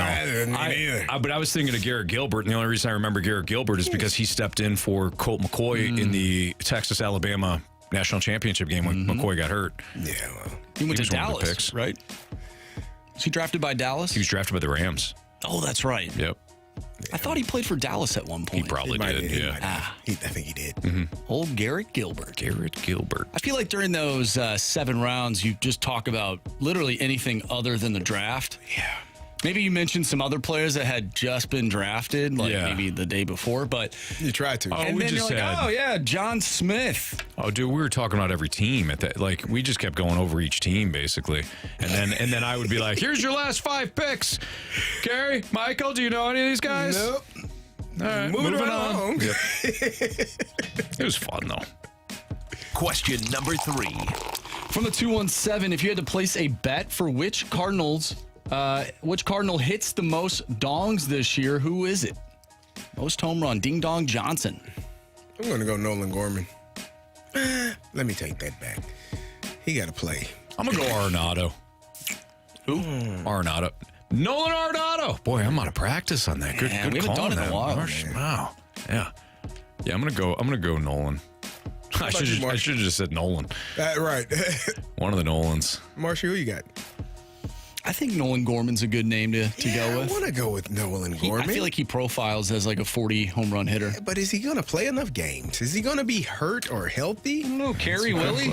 You know what? I thought about it and I looked into the future. And guess what? Nolan Gorman is going to hit 45 home runs. Now, his batting average may hover around 210, 215, but who cares? Not us. Everybody worried about the strikeouts. We want ding-dongs. Out of the ballpark is what matters. You know? And Nolan Gorman will lead this team in home runs in 2024. I like your spirit. Question number 4. From the 636, besides football, what was the best high school sport? Has to be basketball. Yeah. Because, football had the most fans there, most opportunity. Football was always, I can't imagine what it's like in Texas. You obviously played here in St. Louis. I played in Illinois. It's still an event. You know, Friday night, you're out there, bands playing, Palms, cheerleaders, all that stuff. Fans packed up. That was awesome. I love that moment. Yeah. I was always somebody that was a little nervous early on until that first hit happened. But the crowd and all that was always cool. But basketball, and I didn't play basketball. Basketball was always the next best environment. That's because you could chirp the other players. You could. Like, you start chanting their name, they're starting to take free throws, Yes. they Yep. miss it, Good you go times, nuts. yeah. You know, kids are in the stands dressed up as crazy people. Sure. Oh, it's fantastic. You really can't do that in football because, one, I don't know if you can even hear any of the fans. You can't. I don't know how it was for you, Carey, in the NFL, but even in high school, I felt as soon as the play started, like that crowd, it was like, Yeah. Yeah, the mechanism. It's weird. You just tune everything out. Yep. It is kind of strange. And then you make the tackle or whatever. And then it kind of gets loud again. Yeah. That's wild. Yeah. It's awesome. It is a good feeling. What was the crowd Unless noise you fumbled. when you fumbled? I heard that a PA announcer, clear as day, so I don't think anybody was saying anything at that point. Fortunately, it was like I said, it was the end of it was pretty much, the game was over. Just dead silent. That's the only reason why I was back there. Stalter on the fumble. I'm glad we can talk about this. You know, last inning I pitched in baseball, I had struck out the side. How about we talk about that? Let's do that. Instead of my failures. Immaculate inning? I did. I had an immaculate Really? inning. Yes. That's awesome. Yep, against Naperville Central. Really? Yes, sir. Struck out the side. Nice. That's amazing. I was throwing about 25. Well, you got him out. Yep. That's all that I matters. was below hitting speed. We need that swing and miss. Yeah. Here in We've St. been looking Louis. for it. Hey, who knew? Trust me, I'll be well below hitting speed for these guys. Yep. All right. Our quarterbacks are next in terms of the Super Bowl head-to-head. Now, while Brock Purdy is not going head-to-head with Patrick Mahomes, can he at least perform as efficiently enough to beat the Chiefs and Patrick Mahomes? That's next on 101 ESPN.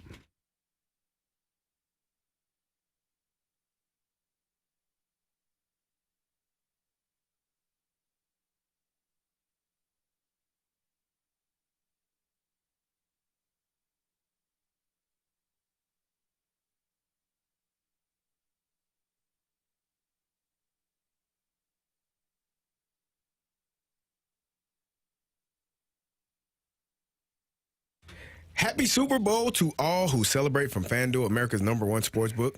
Anthony, we got a couple more days before the big game. That's and if it. you are like me and Anthony, Super Bowl Sunday is all about scoring the best seat on the couch, grabbing your favorite football snacks, and placing some super bets. FanDuel has so many ways for you to pick up the W this season to end the season. Maybe you can get one W, maybe 2, 3, 4. I don't know how many. Many as you want. As many as you want. They got all kinds of action there, Tell Kerry. me They got about it. player props. You know what I like? I like Mahomes going over his passing attempts. I think it's like 38.5 or something. You know Andy Reid's going to put that ball in the air. I also, though, like Christian McCaffrey over for his yardage. I think it's right around 90.5, something like that. It seems like a big number, but he's been over that, I think, 5 of his last 6 games. So a couple of prop plays. You want to fade me? Not a bad idea. Put together a same game parlay at FanDuel. Do the live betting if you want. Score, player props like which player will score the first touchdown. It's all available at FanDuel. But new customers do need to sign up. If you join today, you'll get $200 in bonus bets if your first bet of $5 or more wins. Just visit FanDuel.com/fast to sign up. That's FanDuel.com/fast to sign up. And you can make every moment more with FanDuel, an official sportsbook partner of the NFL. 21 and older, present in Illinois. $10 first deposit required. Bonus issued is non-withdrawable bonus bets that expire 7 days after receipt. See terms at sportsbook.fanduel.com. Gambling problem? Call 1-800-GAMBLER.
head-to-head with the Super Bowl matchups, and it's not necessarily the matchups because Patrick Mahomes is not squaring off against Brock Purdy. He's squaring off against San Francisco's defense. He's not going to be lined up at No, he's not. Nope. Rushing the passer? Nope. Brock Purdy? Nope. Oh, okay. But we can talk about just the quarterbacks and the impact on the game. The conversation's about Brock Purdy. It's not about Patrick Mahomes. We know what Mahomes is going to do. Even if he makes some sort of critical mistake that cost the Niners the game in the final drive, or whatever, okay, we know that Patrick Mahomes is going to give the Chiefs every opportunity to win the Super Bowl. Agreed. There's really nothing to discuss there. When it comes, though, to the 49ers and Brock Purdy, to me, Carey, the ultimate question is, can he be consistent throughout the game in order to give the 49ers an opportunity to win? Or is it a situation where he struggles like he did in the first half against Green Bay? Mm-hmm. He struggles like he did in the first half against Detroit. And then he struggles in the first half on Sunday. If that's the case, even with Kansas City's offensive struggles in the second half this year, I still think this is going to be a blowout. Really? If Purdy struggles in the first half, okay, I do not see San Francisco doing what they did in the previous two games, which is coming back. Yeah. I don't think that's their MO. I don't think they've suddenly become this team that can rally to win games. They need to stay ahead of things. They're more dangerous offensively when they are playing with a lead. Nick Bosa becomes more potent. Mm-hmm. Fred Warner becomes more dangerous now. You're starting to wonder where he is constantly, because one interception by Warner, like he had in the Super Bowl a couple years ago against Mahomes, that could be detrimental this time around. The Niners need to play with the lead. So if Purdy goes out there in the first half and he starts slow or he makes big mistakes, this game will be over in the third quarter. Well, I agree with that because when you're looking at the two teams that they beat in the playoffs already, you got a Green Bay Packers team that was way ahead of schedule in terms of being, you go and beat the dang on Cowboys in Dallas the way that they did. They were ahead of schedule because they are very young. And I think the same kind of in-awe feeling that I talked about Baltimore having in the AFC Championship, I probably would say the Lions had some of that as well. You're in awe. Oh, we're one game away. Oh, we're up 17 points. Oh, how are we on the road? 30 minutes away. We are right there, and then you have the collapse by that team. So the 49ers have gotten lucky thus far in the playoffs against two teams that probably are ahead of schedule in terms of where they are in their preparation for being Super Bowl contenders. This team they play on Sunday is not going to be in awe of any moment, whether they're down by 10, whether they're up by 10. They won't be in awe. They will not be counting and celebrating, with time left on the clock. They will be dialed in until that clock hits zero. And so if you're the 49ers, again, Brock Purdy, your best friend is in the backfield. The guy we've been talking about that is the Swiss Army knife that can do so many things. He's going to be your best friend, because he's going to alleviate some of the pressure that is going to be caused by that pass rush of the Kansas City Chiefs with the screen game, running the football, get the ball to him as much as possible. And obviously that's on the play caller, but take care of the football. Mm-hmm. That's really, in my opinion, the only thing that can cost Brock Purdy a chance to be close in this game is turning the ball over early, getting down, as you said, and having to climb back into it in the manner in which they did the last couple of games. Yeah. They will not. I agree with you 100%. If they get down, they will not be able to claw themselves back out of that hole, because the team they're facing is battle tested in terms of playing in these playoffs and being in Super Bowls. It will be interesting, though, CD, as we flip it back over to Mahomes. It will be interesting to see how they perform in the second half. They didn't score a point in the second half against the Ravens. Yeah. And they were in control. That game, they were in control the entire time. The entire time, even when it was 7-7, even when the Ravens struck back and Lamar Jackson hit the long pass to Zay Flowers to tie it up, you still got the sense that Kansas City's in control. They were in control. They didn't score a point in the second half. So I do find it intriguing or interesting how Patrick Mahomes and this Chiefs offense prevails or not in the second half based on their numbers. I mentioned it before. I think they're averaging either right around a touchdown or less than a touchdown in the second half this season, which is just, forget about the drop passes. If you're not scoring in the second half at all, that's just a lot of pressure for your defenses, even as good as Kansas City is. And if you're a Kansas City Chief fan, you would, if Patrick Mahomes is able to win another Super Bowl, again, this is the worst, in my opinion, offensive product that he's had or been associated with since he's been a starting quarterback. Good players, but just not as potent as they have been in past years. Defensively, they got a great group of guys over there. If they continue to do that job, Patrick Mahomes and the Kansas City Chiefs will be raising that trophy at the end of the game. If you're the 49ers, again, I don't think it's so much, in my opinion, I wouldn't make it Brock Purdy versus Patrick Mahomes in terms of who needs to perform better. The 49ers need to perform better as a team. They need to perform better. Christian McCaffrey needs to be, if the 49ers win, Christian McCaffrey is the MVP. That's how I feel. I don't think Brock Purdy wins an MVP if the 49ers win the Super Bowl, because I think it will be solely on Christian McCaffrey running the ball, being effective in the pass game, and doing so many things that he's done all season long, really his entire career. And I think if you are looking for Brock Purdy to throw for 350 yards, 3 touchdown performance, and lead your team to a game-winning drive, and it's not a knock on Brock Purdy. That doesn't mean he's not a good quarterback. That doesn't mean he's just a system guy if you need that to win this game, you're not going to win this game. Absolutely. All right, that's Kerry Davis, Super Bowl champion. I'm Anthony Stalter. It's a Fast Lane on 101 ESPN. We've got our biggest question of the day coming up next.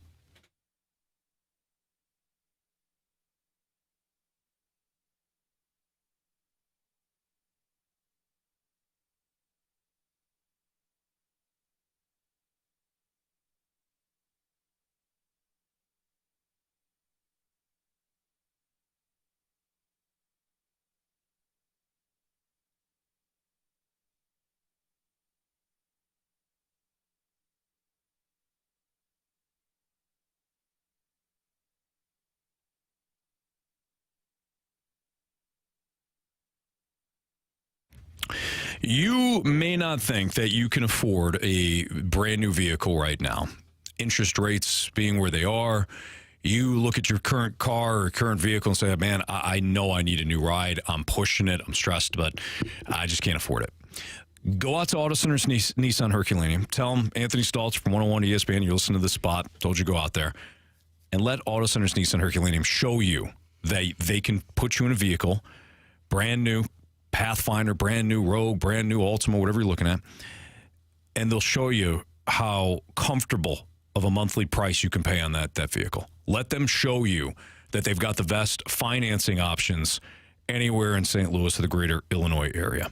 Because at Auto Center's Nissan Herculaneum, whether you have good credit or bad credit, it doesn't matter. They can set you up with either a brand new Nissan, or maybe you're not looking at Nissans. Maybe you look at different makes and models. They've got a variety of different makes and models at Auto Center's Nissan Herculaneum, all in one spot. Cars ready to go, trucks ready to go, all with the financing options that are gonna make it affordable for you on a monthly basis. Let them show you.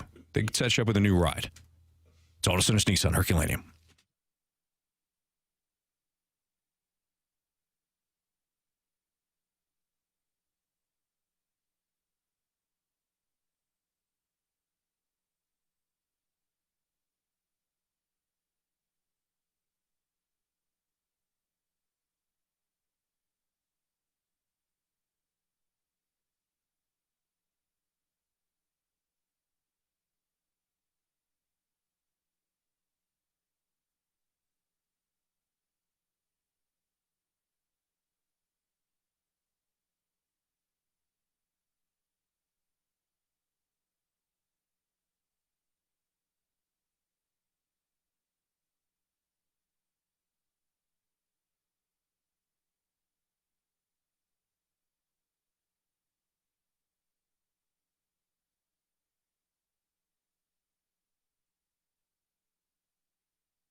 101 ESPN Sports Center. I'm Andrew Marsh. It's time for a Sports Center update brought to you by Saliga Heating and Cooling. Justin Falk has been placed on injured reserve with a lower body injury, according to your St. Louis Blues. Interim head coach Drew Bannister says that Justin Falk and Scott Perunovich are both week to week with lower body injuries. He said Falk's injury was not a reoccurrence. It was a new injury from the Calgary game. He also added that Scott Perunovich could be back sooner than Justin Falk. We talked about that earlier today. We also talked with Chris Kerber, voice of the Blues, right here on the Blues Radio Network. If you missed anything from today's show, including that interview, make sure you go to 101ESPN.com or check out the free 101 mobile app. Just head to the podcast page and you'll find it all there. It's all brought to you by Dobbs Tire and Auto Centers. We have our biggest question of the day coming up next. I'm Andrew Marsh, and this Sports Center update is brought to you by Saliga Heating and Cooling, an independent American Standard heating and air conditioning dealer.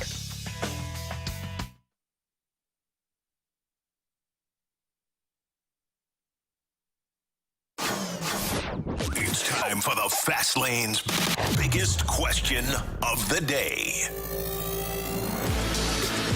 It's the Fast Lane on 101 ESPN with Kerry Davis. I'm Anthony Stalter, Andrew Marsh with our biggest question of the day. All right, gentlemen, we've been doing the Super Bowl head-to-head matchups. We talked about the defense, the running backs, the skilled positions, and then we just talked about the quarterbacks. How do you think that coaching will play a factor into this game? Who has the upper advantage? Well, or the upper hand? Who has the advantage? Who has the upper hand? It would have to be Andy Reid, correct? Well, let's. Yeah, it would, I think. And that's no knock on Shanahan, who's... He's been there a couple of times, one as an OC, one as a head coach. People love to talk about the OC loss when he was with the Falcons and the 28-3. We don't talk about that, Anthony. Thank you. A couple of years ago, he had the 49ers. I mean, up 10 against Kansas City. What game? What game? What game were we talking about? Look, Kyle Shanahan, he knows what he's doing. It's not like his teams just are automatically going to blow games. Right. He knows what he's doing. But look, Andy Reid's been there. He's won multiple times. He's gotten there with multiple teams now because he got the Eagles to a Super Bowl. And he's also got Steve Spagnuolo. No offense to Steve Wilkes, who's done a pretty good job with San Francisco's defense this year. But I'll take Spags all day long over Wilkes. And I'll take Andy Reid over Kyle Shanahan as much as I respect Kyle Shanahan. Well, it boils down to players. And right now, the Chiefs defensively, Spagnuolo is doing an outstanding job, obviously, but their players are playing better. Yeah. And that sounds strange to say because San Francisco has some guys over there. But dudes. The one guy, and they were, I think, here's an important thing to keep an eye on. Watch Chase Young. Let's see how he responds. I'm serious because if you get called out, if you are brought over and you are expecting to be the opposite rusher on the opposite side of Nick Bosa, and you are not living up to that standard as of yet, his hair might be on fire, and so he might be playing with a little bit of chip on the shoulder. Yeah, a little bit of chip on the shoulder, a little bit of passion, and trying to get after the quarterback, which he should. I mean, Juwan Taylor he tends to leave early a lot as an offensive tackle. Yes, he does. He's got it down pat. So he's done a good job. Hadn't been called much, but I would be letting the referee know, hey, this guy leaves early often. He's trying to get back there. So if those guys can get after the quarterback, it's all about making sure. If you're a player, this is the moment you have been dreaming about living for. The coaches are going to have their role, obviously. Calling plays, Andy Reid's going to they'll both be prepared. They're both great offensive minds, Kyle Shanahan and Andy Reid. But what do the players, how do they perform in those moments? How do they respond to, a big play happening against them? Yeah. Or not getting to the quarterback or not getting the quarterback on the ground when you do get to him. And Patrick Mahomes is able to extend the play. How do they respond is what I would say keep an eye on. I also think that Kansas City's ability to make in-game adjustments, that's going to be a critical factor too. Because I think Kyle Shanahan his offense isn't going to change. Now, his play calling, how he selects plays, how he sets them up based on what looks he's getting from Spags, that's obviously that's always a process where he's going to change things. But Andy Reid, I think, how does he get into the flow as a play caller against Wilks? If Wilks comes out and kind of sticks with a lot of the same zone coverages that San Francisco's run all year, Patrick Mahomes and Andy Reid are going to pick them apart. It's going to be like taking candy from a baby. You got to do something different if you're Wilks, at least early on. If I'm the 49ers, if I'm Steve Wilks, I am not letting Travis Kelce beat me. Throw the ball to Rashee Rice 15 times in the first half. I don't care. Throw it to MVS. Let's see if that big catch he had a couple of weeks ago carries over. But you know who ain't going to catch the ball is the best player on the field, not named Patrick Mahomes, Travis Kelce. For that offense, I'm not allowing him to beat me. No way, no how. And he does a great job of finding the soft spot in zones, creating separation, getting open. But he's not going to beat me. Throw it to Noah Gray. I don't give a damn. Yeah. Do not. If you're the 49ers, that has to be your mindset coming into this game. That man won't beat us.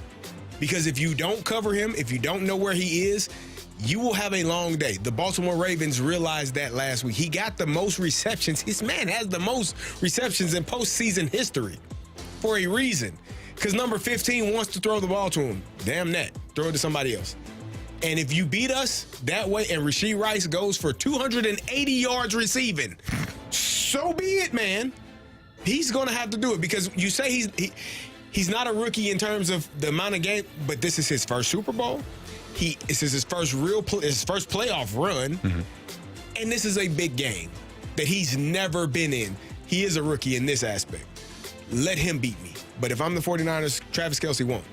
And that has to be your mindset. So, you talk about the coaches, the head coaches, the game plans, but it also falls on the D coordinators and the OCs and the special teams and position coaches and making sure we talked about this all day.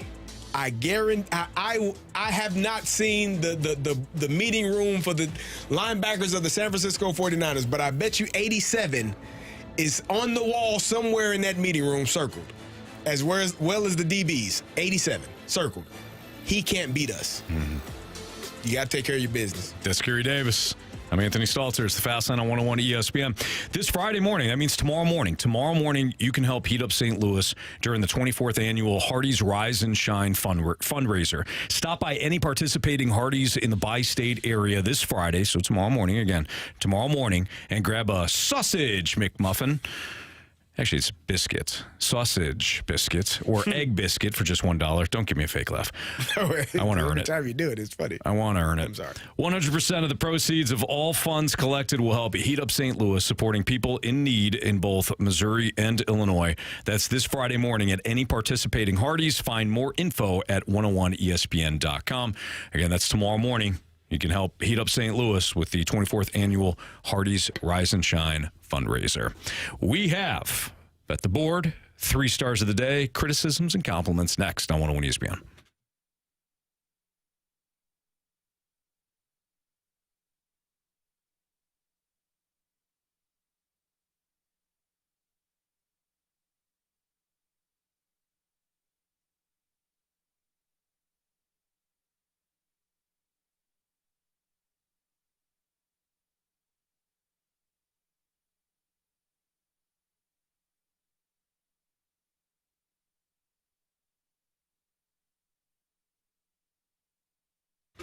So last year at the Super Bowl, we saw Rob Gronkowski. Well, he went wide left on FanDuel's Kick of Destiny.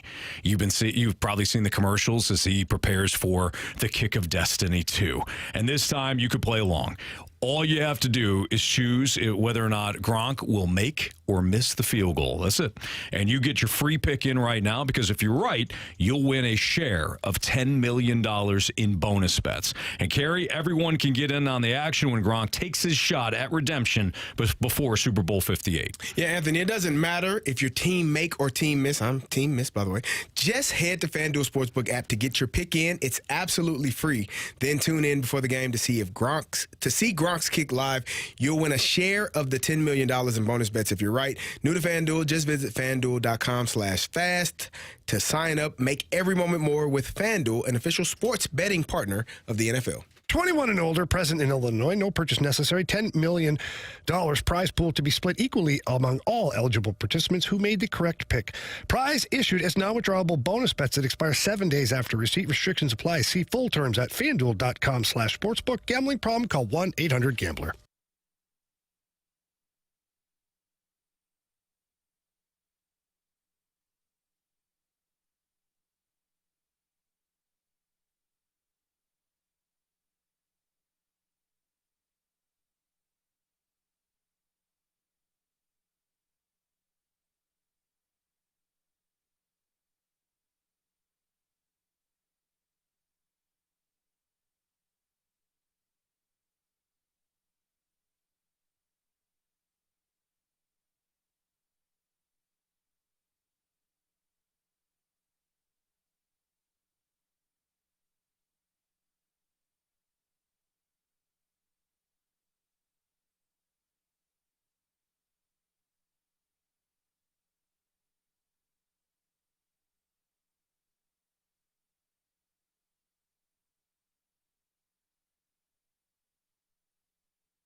Danny Mack with Stewart from Stewart's American Mortgage. Home buying is the biggest investment of your life, Stewie. You know that. So what's your advice? What would you say to somebody that's out there right now? Well, I think the biggest issue, Dan, is when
Well, if you missed anything from today's show, we got you covered. Just head to 101ESPN.com or your 101 ESPN mobile app and check out the podcast. It's all brought to you by Dobbs Tire and Auto Centers. We led off the show today talking about Trevor Bauer wanting to be a Cardinal, but the Cardinals not offering him a contract, at least to this point. Whether or not the Cardinals will offer him a contract or not. Whether or not they should. Got your thoughts on that as well. Are the Cardinals a 90-win team? Greg Amsinger thinks they win 90-plus easily. Carey and I discussed whether or not we agree with that, or at least whether or not we agree with them winning the NL Central. We also broke down the Super Bowl in a variety of matchup ways or head-to-head ways, talking about the defense, the running backs, the quarterbacks. Eventually got into coaching in our biggest question of the day as well. That's all available at the on the podcast, so give it a check. Give it a listen, I should say. Marsh, what do we got for criticisms or compliments? You're just trying to skip bet the board, Anthony? No, of course not, because I won last night, baby. You did. Yeah. Oh, I bet. I had Michigan. Oh. Plus 7.5. I didn't even need the points. They won outright. Mm-hmm. And Marsh, you did the right thing to avoid Wisconsin. Well, yeah, I kind of had to. Well, you didn't have It wasn't to. the line that I liked, That's but true. It Well- didn't matter because mine didn't hit either, and neither did Carey's. Yeah. And Jamie, That's your mouth. his didn't hit either. Oof. I needed that one. Where are we at standing wise? So, Jamie is 2-2. Anthony, you are 1-3. Carey is 2-2, and I am 1-3. Okay, I think we still got the same order. Yeah, Jamie, Carey, Marsh, me. Yep. So Jamie Marsh, as you have pointed out to us, is going to take the Vancouver Canucks over Vancouver. the Boston Bruins. There you go. Likes the Canucks, huh? He loves the He Canucks. loves them. Favorite team of all time. Oh, really? Mm-hmm. All right, I'm going to take. I should have took them last night. They won by a lot. I didn't choose them. Golden State Warriors. They are +6 on the road. Where are they at? Indiana. So you have them at +6, or you taking them outright? No. I can't take them outright because the money line is +188. And according to my friend Anthony Stalter, I have to. Oh no, you could take them out at plus. Yeah. Oh, +180. No, I don't want to. Okay. Then you can have the money line, my man. Go for it. I'm okay. You're going to take the points. They're -114 at +6. There you go. Okay. Yeah. All right. Fair enough. Got it. Give me some points. Yeah, minus is what we're looking for. Plus, you can have all day long. Go for it. All right, Marsh, who do you got? I'm going to go with Sam Bennett of the Florida Panthers to have over 2.5 shots on goal tonight. Okay. What was your pick last night? I had the Rangers, and who do they play? The Lightning. The Lightning. I have them, or I had them at over 1.5 goals for that first period, and no one scored. You didn't ride the Lightning. Got there, hurt. huh? Who got hurt? Oh, that was Sergachev, I believe. Yes. Yeah. It looked like he tore his knee up. The Vegas Golden Knights have been on a roll here of late. They have won 7 of their last 10 games. They're in Arizona tonight. Arizona, I believe this is the first game back for them. And Vegas is only -140 on the money line. Our picks have to be -150 or less if you're doing money line. So I fit in comfortably under that. Give me Vegas tonight out in Arizona in that college arena. Ooh, Anthony, Vegas you know my tomorrow, right? rule. Don't bet against the Coyotes at Mullet Arena. No. They are 15-9 there. They're pretty good. That's all I'm saying. They're going to be 15-10 after tonight. Ah, come on. All right, so let's bet the board. We get a text from the 386. Anthony, any sandwich with Mick in it is McDonald's, not Hardee's. I corrected myself. I said, I caught it right there. I caught it in the same. I mean, come on. Even if I caught it after the read and said it, okay. I caught it in the mid-sentence. The reason why I said sausage McMuffin is because I try to get Marsh to laugh. That's one of his favorite movies. It's Big Daddy. It is. When Steve Buscemi goes, one sausage McMuffin. I trip myself up. And when Carey puts those glasses on, I'm like, Carey, where'd you go? Yeah, that's all Big Daddy. Old Frankenstein. Old Frankenstein. You like drinking Yoo-Hoo? Like Yoo-Hoo with a little rum? Rumpelstiltskin? Rumpelstiltskin. Yeah, you guys are cool. Frankenstein, have fun with your friends. We got a text from the 314. Last time I remember the media being this bought in on an AFC West team in the Super Bowl, it was the Broncos and the Seahawks. 43-8 final. That was a terrible Super Bowl. Yeah. That didn't start well with a safety. Nah. Peyton Manning with a safety. Really quick. It went hit. Yes, absolutely. It does feel like everybody is on KC. Well, not everybody. Well, just because you are, and the world doesn't revolve around you, okay, clearly. Anthony? They have the 49ers are favored. What do you by mean? 1.5. Aren't they? They still favorites? They're favored by 2.5 now. Oh, they moved the line. Yep. What? They should move it back because the moon has something to say about it. Thank you. Yeah, the moon's in the hemisphere of the lightning sun and the western crescent moon. Yep. Mm-hmm. At noon. 19-1, Patrick Mahomes is when the moon is in that western hemisphere crescent moon level. Should make you nervous. Cheese. Yeah. Should be worried about that. Mm-hmm. Yeah. You guys ready for the 3 stars of the day? Always. All right, let's start off. We got a text from our Air Comfort Service text line earlier. Our number 3 star goes to me for my bounce back Saliga Heating and Cooling Sports Center update. Good job, Marsh. That really ate you up yesterday. It did. Like it. Carey and I were trying to pick you up, and you were like, nope, I don't, just leave me here. He said, I deserve this right I deserve now. this. I deserve to be on the ground right now for that performance. But you bounced back, my man. That's what champions do. How I felt yesterday was like Stephon Diggs watching the other team celebrate, and tweeting it out and saying, "I'll be back. I'll be back. Probably in the same spot, but I'll be back." Except for I did come back and he didn't. That's very true. Good job. Yeah. So, anyways, our second star of the day goes to a creature that every team is trying to trade for. And we tried to last year, but for some reason it didn't go through.